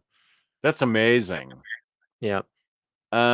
Terry Beatty, the artist of Ms. Tree. Yeah, that's right. The same guy. Mm. Yeah, he's the artist on Rex Morgan right now. Oh, okay. I have a advance copy of The Last Ms. Tree. I need to make an early look book video of it for the people who are in the know enough to know how great Ms. Tree is. I wish that Tree's there were fantastic. more of us. Yeah. Good. I can count on Ms. you to Tree, watch it then. Ms. Tree started with Eclipse Comics with Dean Mulaney That's what I way back thought. in the That's day. where I thought I recognized that from. Yeah. Let's see. Crisis having. Okay, we're all caught up. Okay, good. It's good to have Crisis in the chat with us. So my wife made the thumbnail, and in it, you are holding books that are not epics, which I was shocked at. And then it turns out that how long have you been doing Epic Marvel podcast? Well, I haven't been doing it for the past couple years, just Oh, you haven't? because, yeah, my work with Clover Press, I Hmm. when I started the podcast, I was I was a stay-at-home dad and would get the kids off to school, and that would be kind of my project. And I put a lot of work into each of those episodes, like cutting out irrelevant stuff and taking out all of the ums and like really going to town and making sure it sounded really great and it was a good listening experience. So those episodes took me a long time. Then when I got the Lynn Johnson project, I had to cut back my output quite a bit.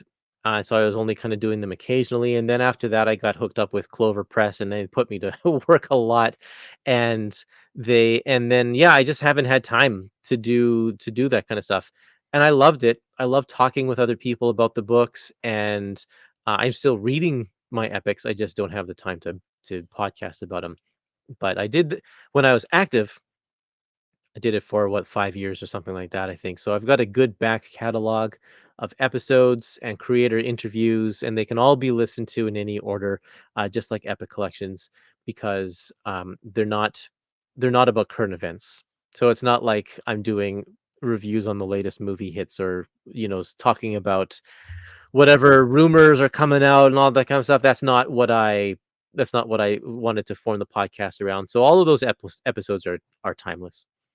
And I will have.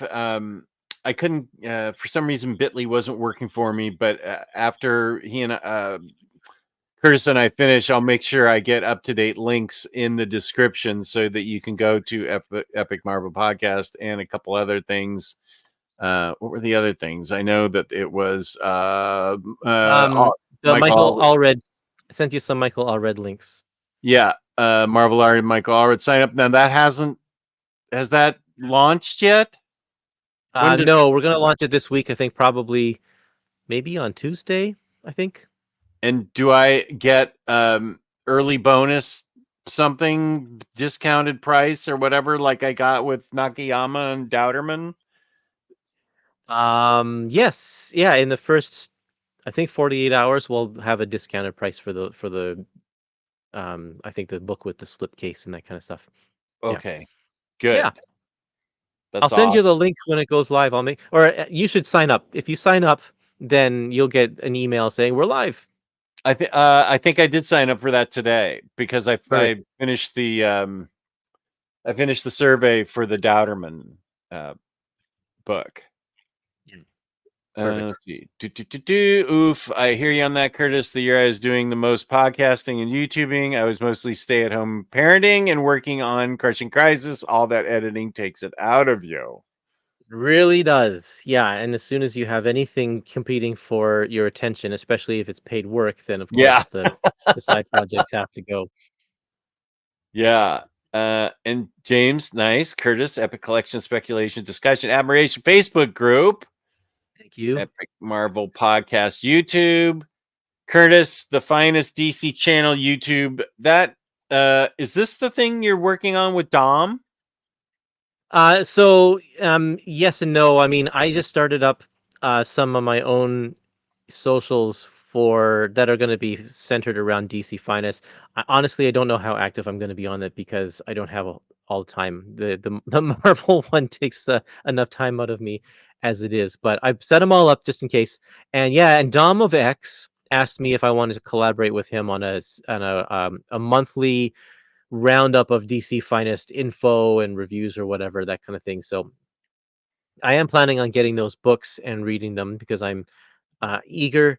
I'm not a. It's not that I'm opposed to DC. I've just never had an opportunity to dive in, and now this is my opportunity to dive in. So I am looking forward to DC Finest, that series of books, which is starting in November. So it's coming up pretty quick here. Yeah. Really looking forward to it. Yeah, I talked to Dom about it this morning when we guest hosted Very Fine Conditions Saturday morning show.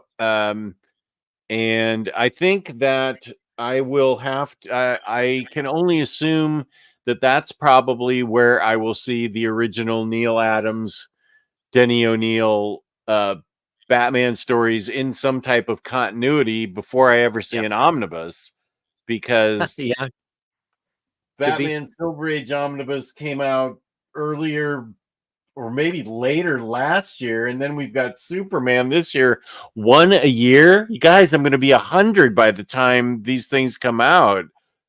So I'm hoping that at this point I will take it in any format. DC Finest, fine. I do not care whatever format. I just want that original art and the story, and I will be good to go.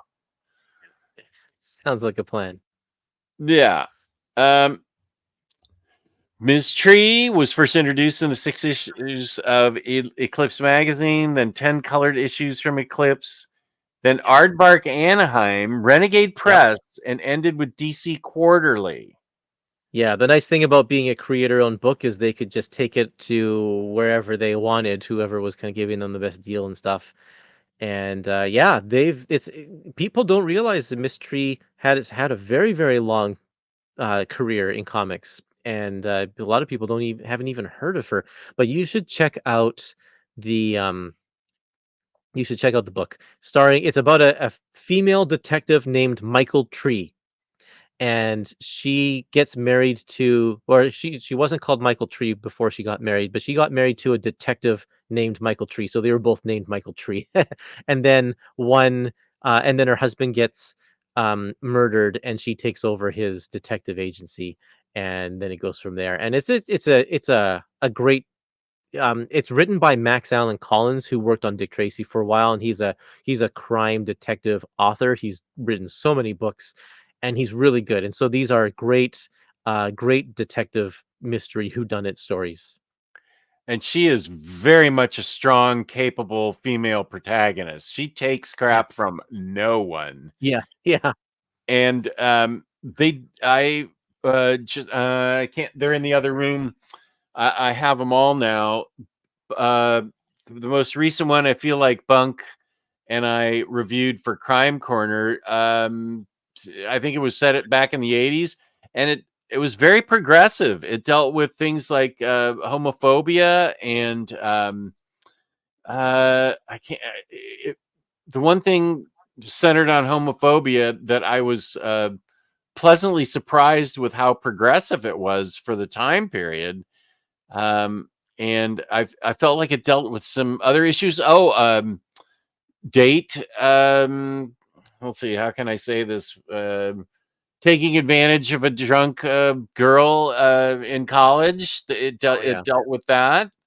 And that was all in the same storyline, which I thought was remarkable.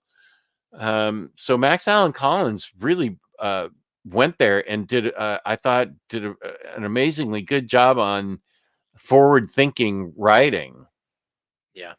Yeah, absolutely. He's very good. And I haven't read that later stuff, so that I should check those out. Crushing with the real question. Millie the Model epics when? We're not going to get a Millie the Model bus. When are the epics? That would be great. Yeah. We all want Millie the Model epics or whatever we can get. We need Millie the Model in our life. Come on. There's Cage. What up? Good to see you here, buddy. Uh, there was a Planet of the Apes epic recently. They have epic Star Wars and Planet of the Apes. Here's Hondo, triple dose. Yes, you've been with me all day, Hondo. It's been a long day. What are some of the epics that you've been reading recently that you've really dug, do you think? Does anything stick out? That I really dug. I have really enjoyed the latest Daredevil Modern Era, which is the second part of the Michael uh, Brian Brian Michael Bendis and Alex Malev. That stuff has been really, really good. Great story. And so I really dug that. I read so Generation X Volume 4 came out Mm. recently, and I I loved that title. That title was running when I was in high school, and it was the only title that I bought month through month on a regular basis from the very, very start, issue 1 all the way through issue 75. Other ones I'd come and go or I'd drop them, I'd lose interest, but I really liked that one.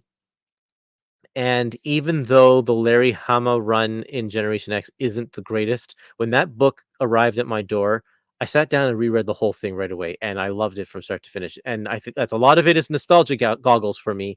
I completely recognize that, but I still dig it. Whoops. I think that this is. Let me reach for it because I haven't had a chance to shelve it yet. I love Gen X. It's this one that you just got. That's the Pride one. and Yeah. Yeah, I just got it too, and I haven't had a chance to read it. But boy, I love Young Mutants. So it's not like I said, not all of it is great, and I totally recognize it. Like, if I have to speak, frankly, it's not the best era, but personally, I totally enjoyed reading it. It was like a blast from the past. Yeah, I definitely can see myself. This is not something that I grew up reading, but boy, I love Young Mutants, and I especially love when Emma's in charge of them. Yeah. Yeah, she's kind of out of commission a lot of this volume because her powers disappear and she just kind of goes into some weird places. So it's not the Emma that you would typically know her as, but she's still there. Yeah, well, she's pretty prevalent in the first three epics, right? Oh, yes, Yeah, absolutely. that's what I Yeah. love, and that's why I genuinely love. And I know Peter's gonna spit out his coffee or whatever he's drinking right now, but I love. That's why I love Bendis X-Men, because Emma and Magic are so prominently featured, especially Emma. I just think Bendis did a great job with her. Here's Dom of X YouTube. Yeah, Dom is a great guy, and I had fun with him this morning. Kurtis with Venom: The Last Dance coming out next. What do you think Phil Owens will do to celebrate it? So Phil Owens, in case you don't know, is a friend of mine in the Facebook group, and he absolutely loathes anything symbiote related. So I'm sure that Phil will probably take a vacation to some desert island and try and forget all about it. Okay, fair. It comes out next week. Okay. So how are those movies that you care about, or what are some superhero movies maybe that you have a genuine interest in? Well, I'm definitely on board for MCU. I try to keep up with all of that stuff, and I don't care about the Sony stuff. I saw the first Venom, and it was like, okay, and I never saw the second one. Um, but MCU, I'm still on board with. I've been watching Agatha all along, and have been loving it. Actually, I've been loving it a lot. And just recently, so my son is 13, and of course, the MCU started before he was born, and um, and so I think the first movie he saw in the theaters was, I think, maybe Captain Marvel when that came out, and we've been Mm. hit or miss seeing all of the movies or watching all the TV shows and such, but he just recently said to me the other day that he wanted to start from the beginning and watch them all with me, and I'm like, "Yeah, that I would totally love to do that, absolutely." Um, but Fatherhood finally, goal yeah, achieved. totally, absolutely. And so that was really great. So we have now Marvel Mondays, where on Monday evening we'll watch a Marvel movie, and so we're only 3 movies in now. This is a very recent development, but it's been great going back and revisiting them. And it's interesting now. I get to remember things that I didn't remember.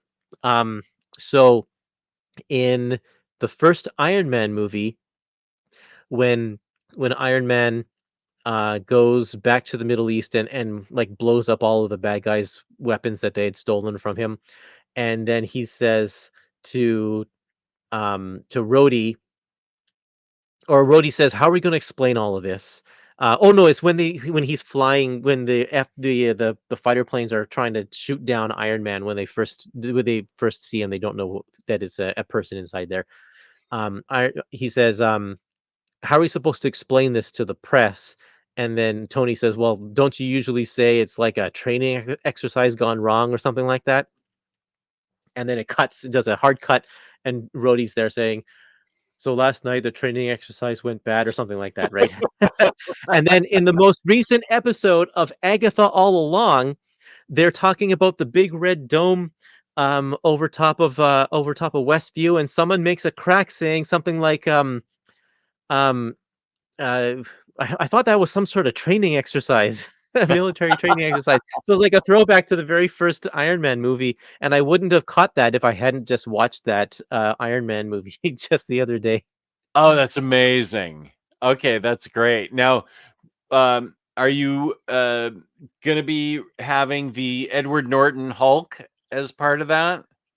Yeah, so we watched that one last week, Okay. and Is that like particularly third? relevant. Pardon? Is that number three? What comes Iron Man's number So one. Iron Man's number 1, and in release order, Hulk was number 2, and then Iron Okay. Man 2 was number 3. So we Oh, that's okay. those are the 3 that we've watched already.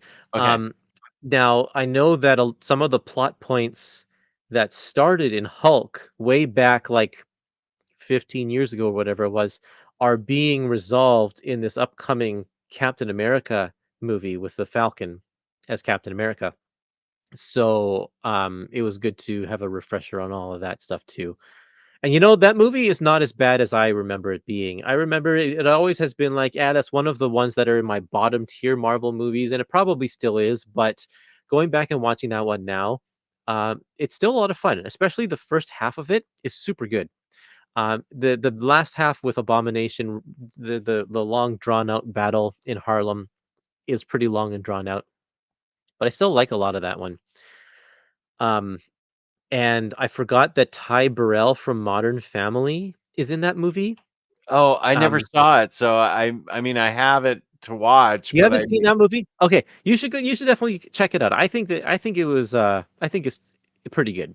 Um, what's Ty but Burrell? Who does he play? he's he plays Doc Samson, but he's not a superhero. Like, it's before Doc Samson has any powers or whatever. But he's just in there. It's not a big role, but he's there as Doc Samson. And if that movie had become a super hit and they had spawned sequels, he probably would have become a superhero and maybe would never have gone on to do Modern Family. Oh my god, Yeah, what a pop culture loss that would have been. Modern yeah, Family is one of my favorite shows of all time. yeah, me too. That's amazing.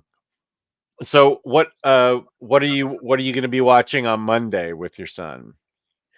So next up is the first Thor movie, so we'll be Oh, watching that one, and then after that is Captain America, and then Avengers. So it's like that first sweet chunk yeah. of the MCU there that leads up to Avengers.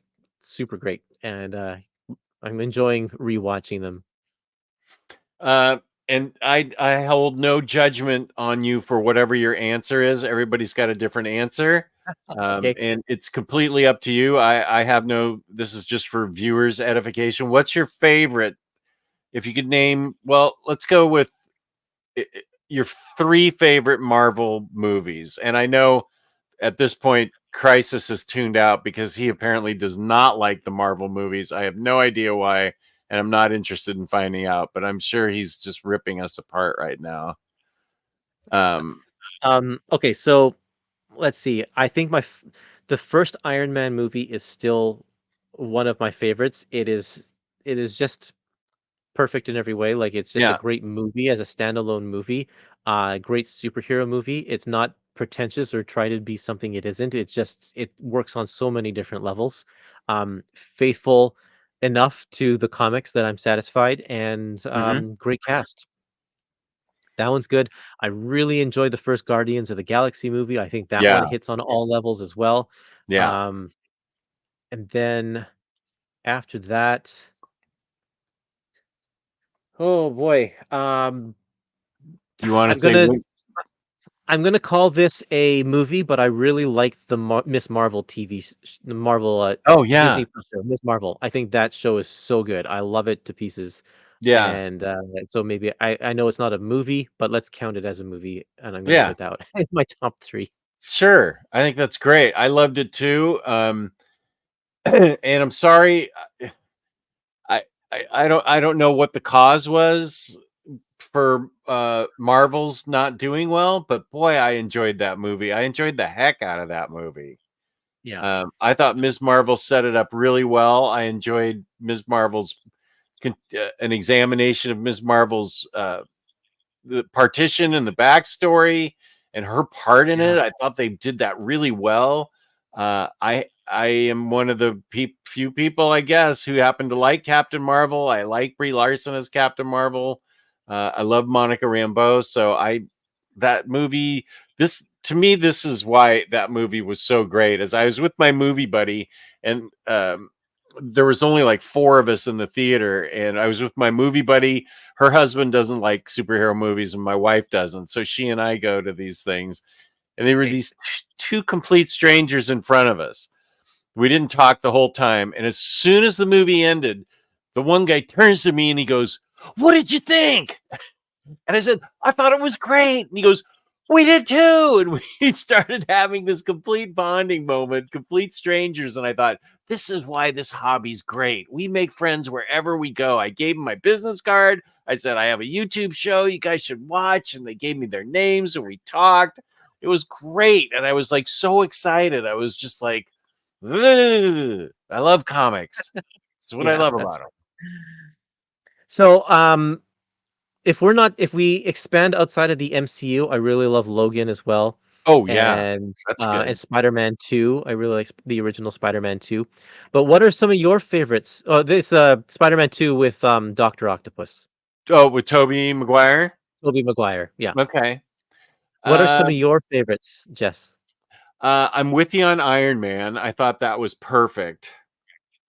Um, I feel like Winter Soldier Yes, um, that's up is, there for sure. yeah, I thought that was, I felt it had the gravitas that it really needed to have to get the point across about what Bucky had been through. And, just it was perfect to me, and I think Yeah. even my wife watched that with me. Um, Good. as Yeah, that, 'cause it plays down the superhero. It plays down the superhero level, and it's just like a political thriller. And yeah, that was really, really actually very effective. yeah, and the only movies my wife will go to me with superhero wise are Spider-Man movies, and so No Way Home uh, was I just thought that was a particularly powerful, fun, amazing movie that ended with Friendly Neighborhood Spider-Man just going right out his window at his dumpy little, one bed apartment, and there he was becoming Friendly Neighborhood Spider-Man. Um, I think that's my favorite Spider-Man movie, and I liked the first two Tobey Maguire ones. And I've loved all the Tom Holland ones. Um, and let's see. I think I don't know if they had this plan in mind all along, but I love that by the time we get to the end of No Way Home, we find out that we've just been watching essentially 3 movies plus his MCU appearances that are just an updated version of Amazing Fantasy number 15. Mm. And Mm-hmm. it's like his whole origin story is told, and instead of Uncle Ben, it's Aunt May. And instead of doing the wrestling and the TV, he joins the Avengers. But that's his road to becoming a superhero. And now we can actually get on with the Spider-Man, like actually a fully realized Spider-Man now. He's like, that was brilliant. What a brilliant move. Right. That's a good point.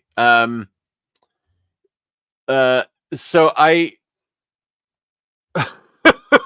YouTube knew to cut to commercial once you started talking Bendis, so I would not become enraged. Do I know my friend or not? um, and then some of them are colored by who I went with. Like, I know Thor: Love and Thunder seemed to be apparently a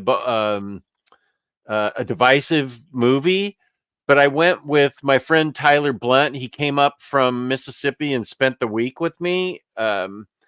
Just as comic book buddies, we met on, like you and I met like through YouTube. And so he came up and we we read comic books all day. We listened to music. We played with action figures. I took him to my LCS. And then we went to see Thor: Love and Thunder. We had milkshakes in Thor: Love and Thunder. We had milkshakes after Thor: Love and Thunder. And then we dared each other to have another milkshake on the way home. That could have colored my feeling about it, but I had a similar reaction to at the end of Marvels, where he and I were just so excited to be with each other and having experienced this movie together. We sort of bonded over it. And so I have a very positive feeling about that movie. And I'm not sure, also don't care why other people didn't. I'm like, I don't care. It worked for me. I had fun. That's all I want out of movies, really. I just want to have For fun. sure. Yeah, absolutely. That's great. Um, Well, I'm glad you enjoyed that one so much because yeah, it had its issues for sure. It wasn't one of my favorites, but the experience definitely can color a lot of that. Yeah. yeah, That's I why I think, love Generation X so much too. The comic. yeah. And I think that's why things like Batman, the Animated Adventures, and other animated shows, the kids came home and saw after school, how those things just really made such an impact on them. Batman Beyond, whatever. I mean, I saw X-Men 97 this year and I was like, wow, this is awesome. I love all of this. I even got ordered the vinyl. The vinyl should be here this week. Um, but that was one of my favorite things of this year was X-Men 97. I really enjoyed Yeah. it. So good. So good. Yep. Yeah. Trying to think what I enjoyed Multiverse of Madness.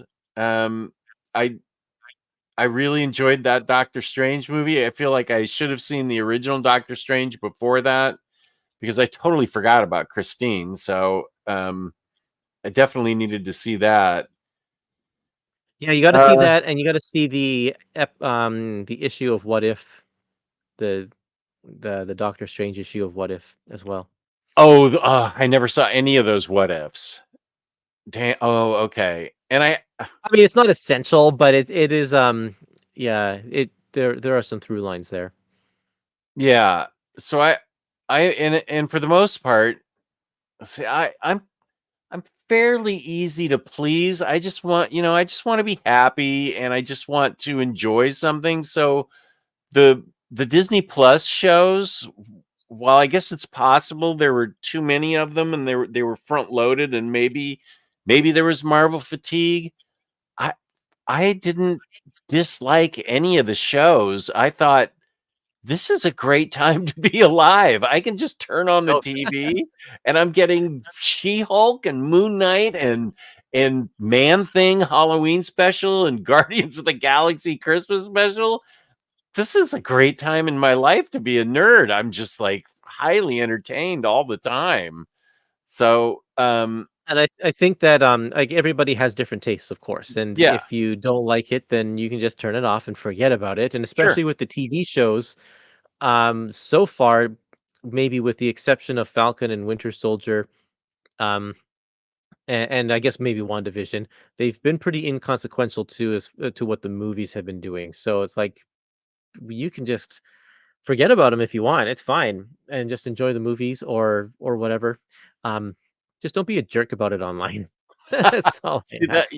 I'm so with you on that. I don't do social media in general. I stick to like Facebook chats and posting my stuff on Instagram twice a year or whatever. I'm not interested in anybody else's take on it. Like I'll find out from you or the chat or something what people like, and even then, um, I get a lot of recommendations on comics from the chat, which I appreciate. But then something like I will say my only concern, it's not a criticism, but it's a concern of mine that to have fully enjoyed Multiverse of Madness, you had to see WandaVision, the TV Yeah, show. right. Um, and I feel like my movie buddy, we didn't talk about it at the time, but I don't think she saw WandaVision, and I could see how she would be totally lost if she was not familiar with Wanda's motivation there. I Yeah, mean, so true. that, that's my only concern is the TV shows tying in a little too much.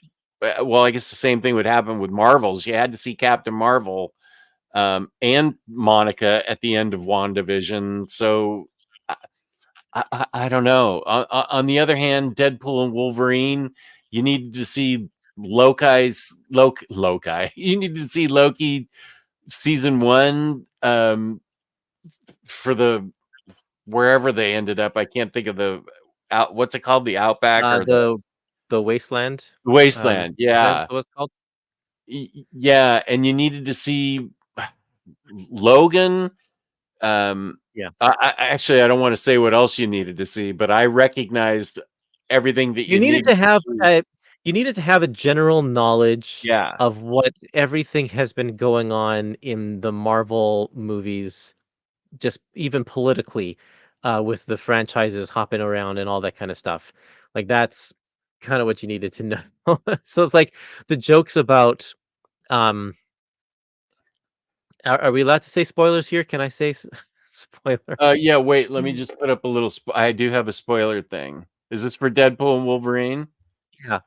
Yeah. Okay. Spoilers for Deadpool and Wolverine. So tune So out now if you don't know about Deadpool and Wolverine. Three, two, one. so Channing Tatum is Gambit in the movie, right? And the funny thing about him being there is that Channing Tatum was supposed to have made a Gambit movie for like 10 years. Thing was in Right. development. And so he says like the one of the lines in the movie he says I was born in the wasteland. Like all of the other characters in there came from another reality and came to the wasteland, but Gambit was born in the wasteland because his movie never got made, and you wouldn't know what that comment meant unless you just know the behind the scenes stuff about what's going on. And I love that about the movie, but yeah, a lot of people would be lost. Yeah, The I whole did thing too. about yeah. Yeah, I go had ahead. to explain that to my movie buddy. She was like, What was that?" And I had to explain to her the whole thing that you just said. Yeah. Um, but that whole thing in the wasteland was such a callback to so many things that I, I felt it was a great feeling, and I I can't say that it was lost on the general public because it made $1 billion and everybody went to see it twice. So, And it might have still been lost on the general public, but but it didn't matter. they It didn't didn't matter care. because it was Wolverine and Deadpool fighting each other. Okay, we are done with those spoilers. Yep. We're That's a back. great idea, the spoiler banner. I like that. uh Oh, well, this is a good question. Even I wasn't that a huge fan of this movie. Your son watched The Dark World, poor little guy. So I've seen that movie 1.5 times. The first time was in the theater, and then the second time I tried to rewatch it and fell asleep halfway through. So I am going to make him watch it because something we don't need to put the spoiler banner up there, but there's an important event that happens toward the end of that movie that affects characters moving forward. So it has its place in the overall story, and whether it's good or bad, we're going to watch through all of those Marvel movies. Yeah, what was there's that one that people generally don't like, Thor 2, and I guess Iron Man 3 people generally don't like. I loved Iron Man 3. I thought that one was really great. I And I don't think the I've reason seen it. why I like you haven't seen it? Yeah. So No, but the whole point of that movie is Tony is I don't know why I call him Anthony. Tony is processing his PTSD that he had developed after the events of the first Avengers movie. And so he spends a lot of time not in his Iron Man armor because it's just too painful to go through. And I think a lot of people didn't like it because it kind of half-heartedly adapted the Extremis storyline into a movie, which that's one of Iron Man's best stories, yeah. and they didn't do that justice. But the other part of that movie, just the chance that Robert Downey Jr. got to act through that, and I thought that it was quite brilliant, actually. Oh, well, good. I look forward to seeing it. I haven't Those are the two I haven't seen, Iron Man 3 and Edward Norton's Hulk. Um, I'm trying to think if there was well, I guess some people don't like I got a lot of pushback when I liked Captain Marvel just from comic book fans. That Yeah, well, you that know, had a different thing going against it, but I like that movie too. I really like Captain Marvel. I thought Marvels was really fun. Well, certainly wasn't the worst Marvel movie there. mm-mm, I was hot and cold about Eternals. I think that one was kind of haven't boring. seen that.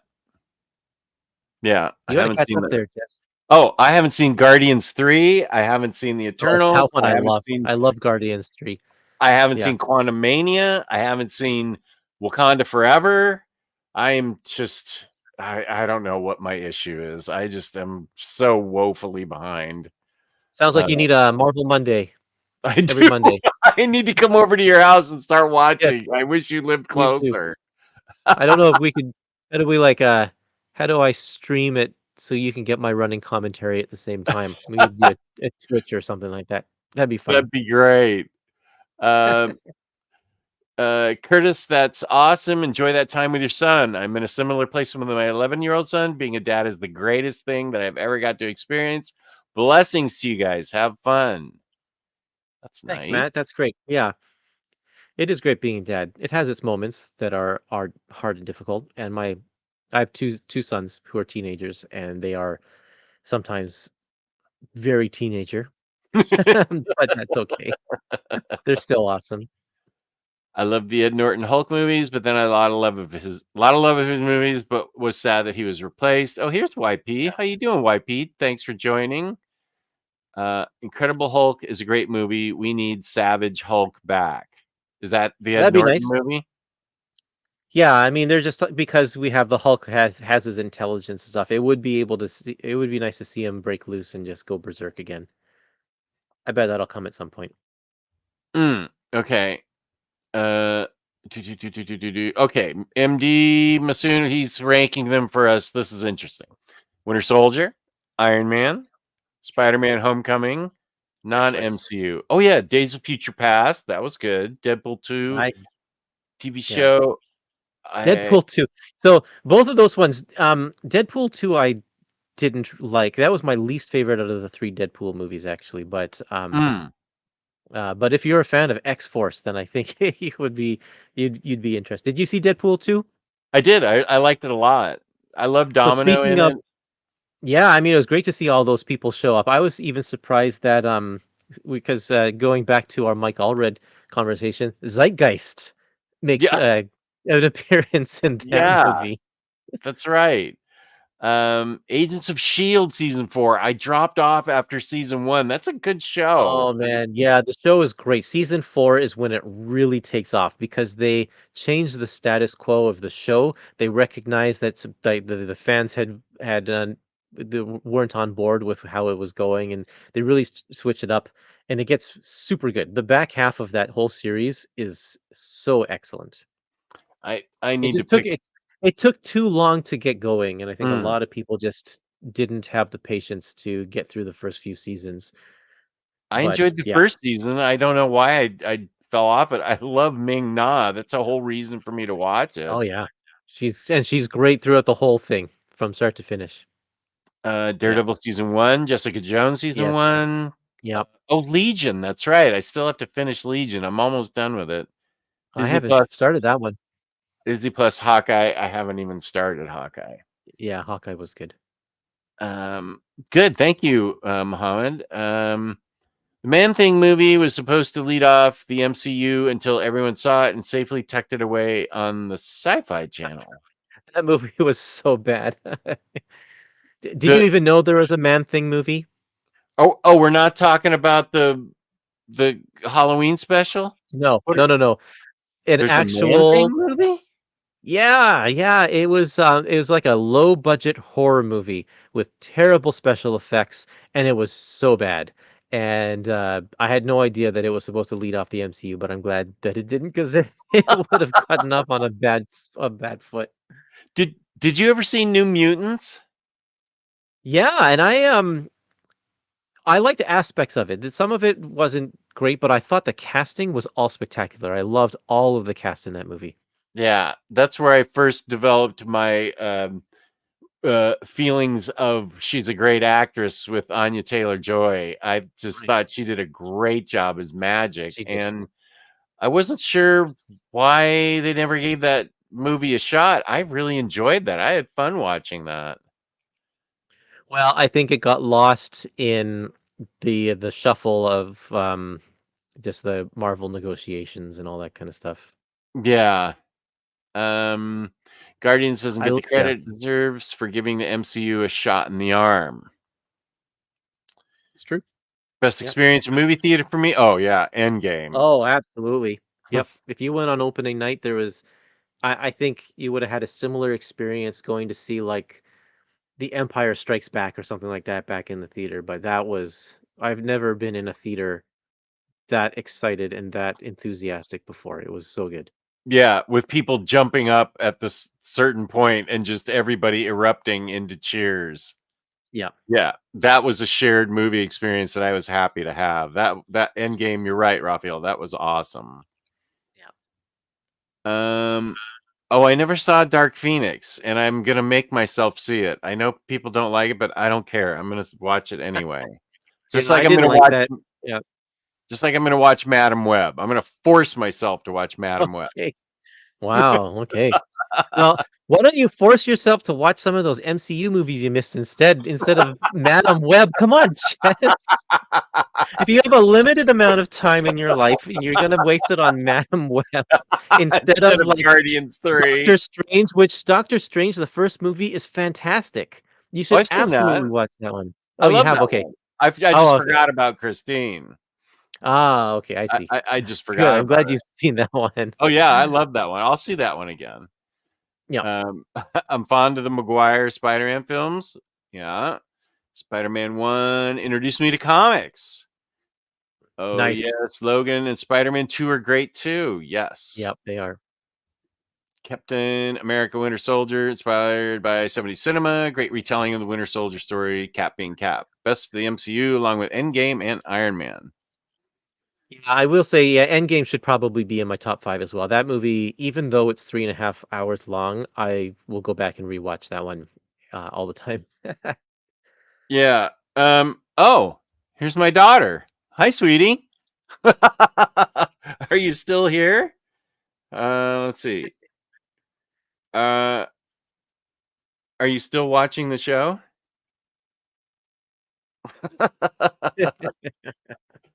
Let's see. Did I read this? The Marvels is bad because they completely sabotaged Captain Marvel as a major character in the MCU. Okay. Oh, hi, Kel. Yeah, my daughter's still watching. That's fun. She made. Did you make that Coke float? Oh no, you haven't. How long will Mom be gone? Because I have an insane dessert idea. Oreo Coke plus vanilla ice cream with Oreos mixed in, and Oreo Coke float. They have So Coke flavored Oreos and yeah, Oreo flavored Coke. yep. So I tried that the other day. I Oh, bought a pack of each, and we had Thanksgiving in Canada just last week. So oh I yeah. bought it to my family dinner, and everybody tried some. And the Coke flavored, sorry, the Oreo flavored Coke isn't that great as expected. Yeah. But I really liked the Coke flavored Oreos. I thought they were fantastic. And Oh. they put Pop Rocks in Oh. the cream filling, so when you bite it, it fizzes like you're drinking carbonated Coke. Oh my gosh, that sounds awesome. Kelly, is that what you want to do? Let's see. Oreos, Coke, vanilla ice cream with Oreos mixed in, an Oreo Coke float. How Yeah. long will Mom be gone? What you mean tomorrow? She's only going to be gone for the evening. I'm going to be here, and you can have. We don't have to wait for Mom to leave for us to do that. You can come. It's all right. Mom won't get mad at us. I wanna try that too. Yeah, yeah, that'd be awesome. Um, Alfred Molina as Doc Ock is amazing. Oh yes, I can do. Okay, good. Oh yeah, she has. She has to have gluten-free Oreos. That's what I liked in No Way Home. The Doc Ock got taken care of, but then His story got redeemed, I guess, yeah. yeah, but then the other guys still felt they did not get redeemed. Um, honorable mention Deadpool. I mean, sorry, Daredevil. Here he says Lars says Deadpool 1 and 2, Guardians of the Galaxy. I feel like Thor hasn't had a great solo movie. Oh, I like the first one a lot. Yeah, I like the first one too. It's been a Um, while since I've seen it, so we'll have to see. that's a great idea to watch all the movies again. Um, I did like Unbreakable. That was a good Oh, movie. yeah, Yeah. definitely. Uh, Spider-Man 2 had this spectacular emotional depth to it that beautifully captured Peter's struggle to have some semblance of a life while doing the right thing as Spider-Man. Yeah, it's true. Yeah, that was a really, really great Partial aspect of that film. ASM 50 adaptation. Yes, Raimi recreated the cover. Yes, that was good. X-Men 97 was excellent. Yes, I know you're here, sweetie pie. The original TMNT is the French Connection of comic book films. Is that the one in 1990? That's the one I'm supposed to watch. The one where they wrap Vanilla Ice and whatever. I don't know. That's the one my friend Tyler always talks about. Oh, okay. Why don't we give us like a 5-minute warning? You okay with that? Yep, sure. Uh,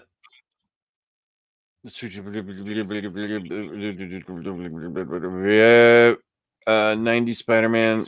Okay, wait. Okay. X-Men Evolution and Wolverine and the X-Men are also great shows, often have aged very well. 90s Spider-Man.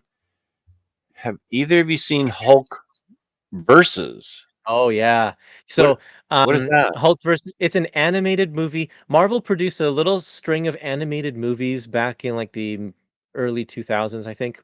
Um, one of them was called Hulk versus, and it was 2 vignettes put into one movie. It was Hulk versus Thor and Hulk versus Wolverine, and in that, so when Deadpool Wolverine came out and my boys wanna see it, I'm like, I don't think it's gonna be very appropriate. I don't think it's gonna be very appropriate, but you wanna see Wolverine and Deadpool fight, so I showed them Hulk versus because in Hulk versus Wolverine, Deadpool shows up and they have a battle, and it's actually really great.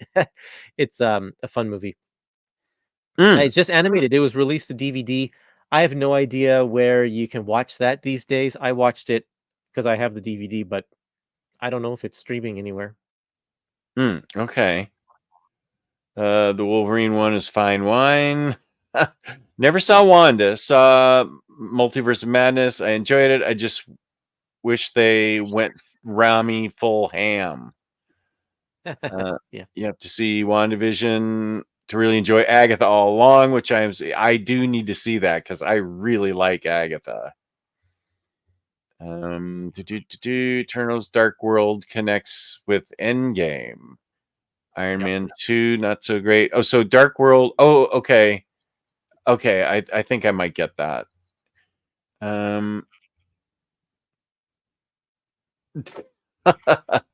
Iron Man 3. Oh, you know what I liked about Iron Man 3 and the Mandarin thing was Shang-Chi. Right. I Yeah. thought that was great. What a great callback. That whole thing. Shang-Chi was really, really good. I really enjoyed That was that. a good one. Yeah. Before I let you go, since you know how to pronounce all kinds of creators' names, when it comes to the guy that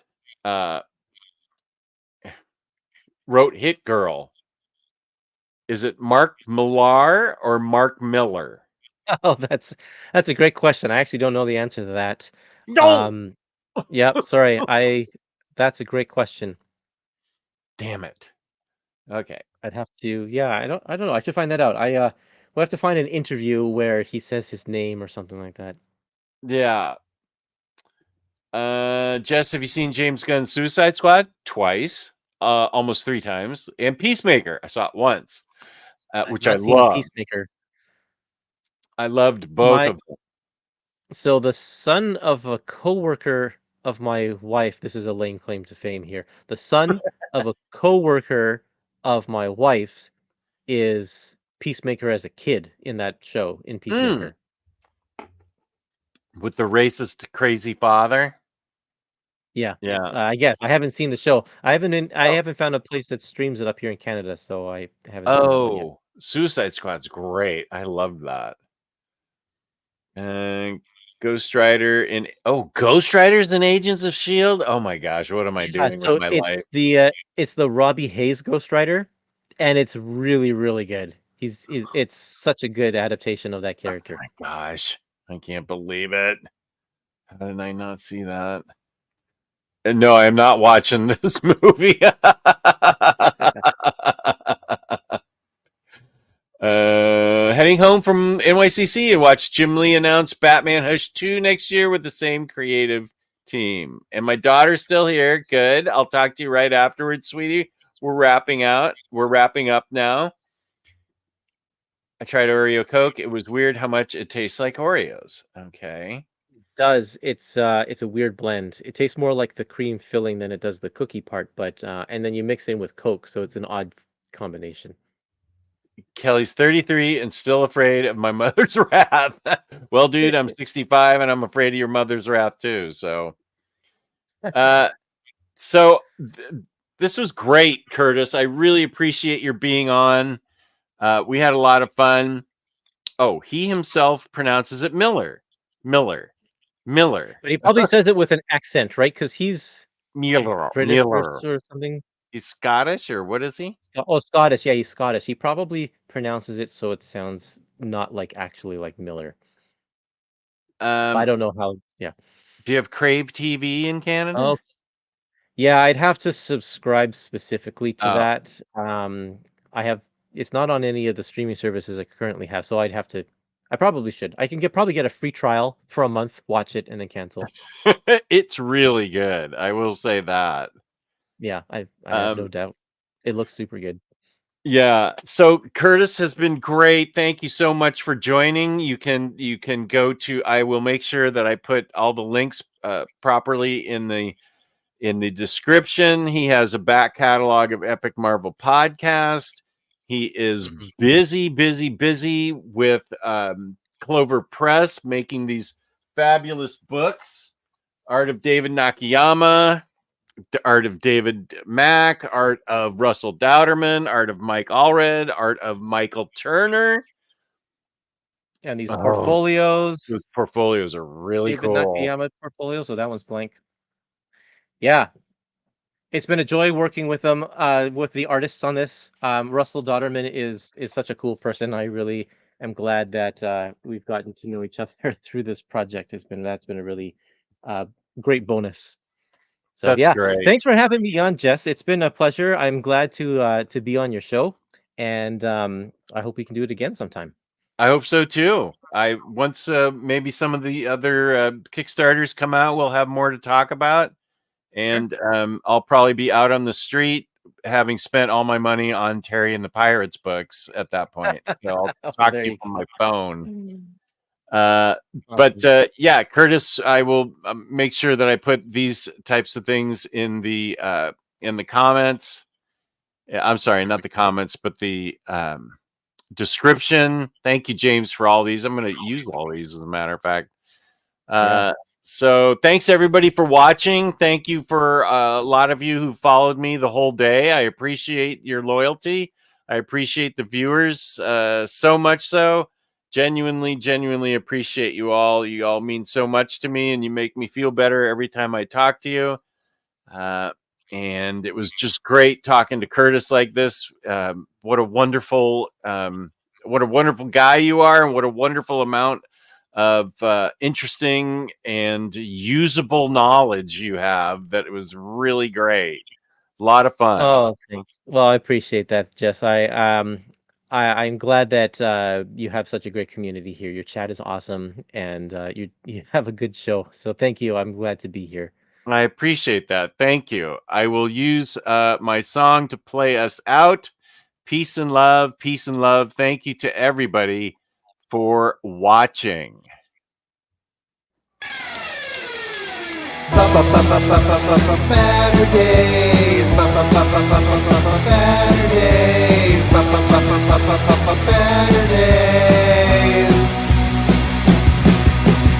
Omnidog in the miniature of comics. Talk forever, get right your ergonomics. Taking questions from the chat. With a name like that, you think they talk more about the past.